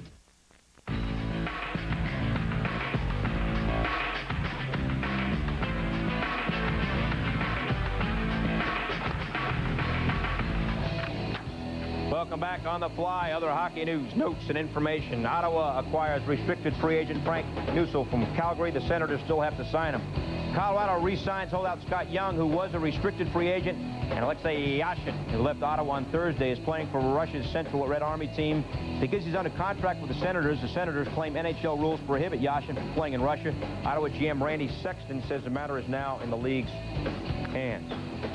Chicago Blackhawks lost in the Western Conference Finals last year to Detroit, losing 3 of the 4 games in overtime. The one big change, the coach, Daryl Sutterbreder, out. Craig Hartsburg, who has never been a head coach in the NHL, in. Chicago at San Jose, the Sharks essentially the same team that shocked Calgary in the first round of the playoffs last year. Let's take a look at this one. There's Hartsburg, his first NHL game as coach. Early first period, no score, power play. Ozolinsh, who just signed. Clearing attempt, last one by Ed Belfour. Ozolinsh the goal, Sharks up 1-0. Still 1-0 San Jose. Eric Daze, he's got a goal, 1-1. Second period, 2-1 Blackhawks. Probert back in the league this year to Savard. Great play there. Chicago's up 3-1. Sharks will come back late in the third, 3-2 Chicago. Ragnarsson here, a shot and a goal. Ties the game at 3. Then, less than a minute later, Chris Chelios with the game tied at 3. He gets the pass and knocks it in there. Give the game winner there to Chelios. Got the great pass from Bernie Nichols. And Chicago goes on to win by the final score of 4-3. Blackhawks with 4 different goal scorers. Sean Donovan, I should say, for San Jose, his first NHL goal. Probert, his first game for Chicago, 1 assist. Blues in the Caps. Scoreless in the first period. Pat Peak to Gonchar. Beats Brant Fuhr, who had an awful game. 1-0 Caps. Second period. Caps are shorthanded. Ken Klee with Glee on the breakaway. A shot and a goal with 2-0 Caps. Still in the second period. Blues not getting it done. Jeff Norton to Jeff Portnoy. Oh, he misses. Mike Keenan says, you know, we paid Portnoy all that money, and, you know, he's got to put the puck in the net. About 6 seconds left in the second. Got a Walchuk to Joey Juneau. The breakaway as the clock winds down. Yes! And it counts. And the Caps go on to win by the final score of 4-1. Remember, Bondra and Pabanka are playing in the IHL, but the Caps get 4 goals anyway against Fuhr. 17 saves for Casey, a goal and an assist for Peak, 2 assists for Keith Jones. Caps now 6-0-0 against the Blues since March of 1991. Sabres and the Senators. Dominic Knocks it off in the corner. Senators still the man advantage, and shot right on. Here's the rebound in front. Oh, Hasek on his backside makes the save on Chorsky. More Hasek denies Cunningworth. Then from his back, kicks away to Puck. And what do we have here? What do we have? We don't know what we have. Third period, game tied at 1. Gary Galley, he's got a goal. The Sabres were up 2-1. They win at 3-1, winning Ted Nolan's coaching debut as Buffalo goes on to win 3-1. 38 saves for Hasek. As bad as Ottawa has been, it's the first time Ottawa has ever lost a season opener. Ottawa outshot Buffalo 39-19, but it did not matter. Coming up, Colorado becomes the first team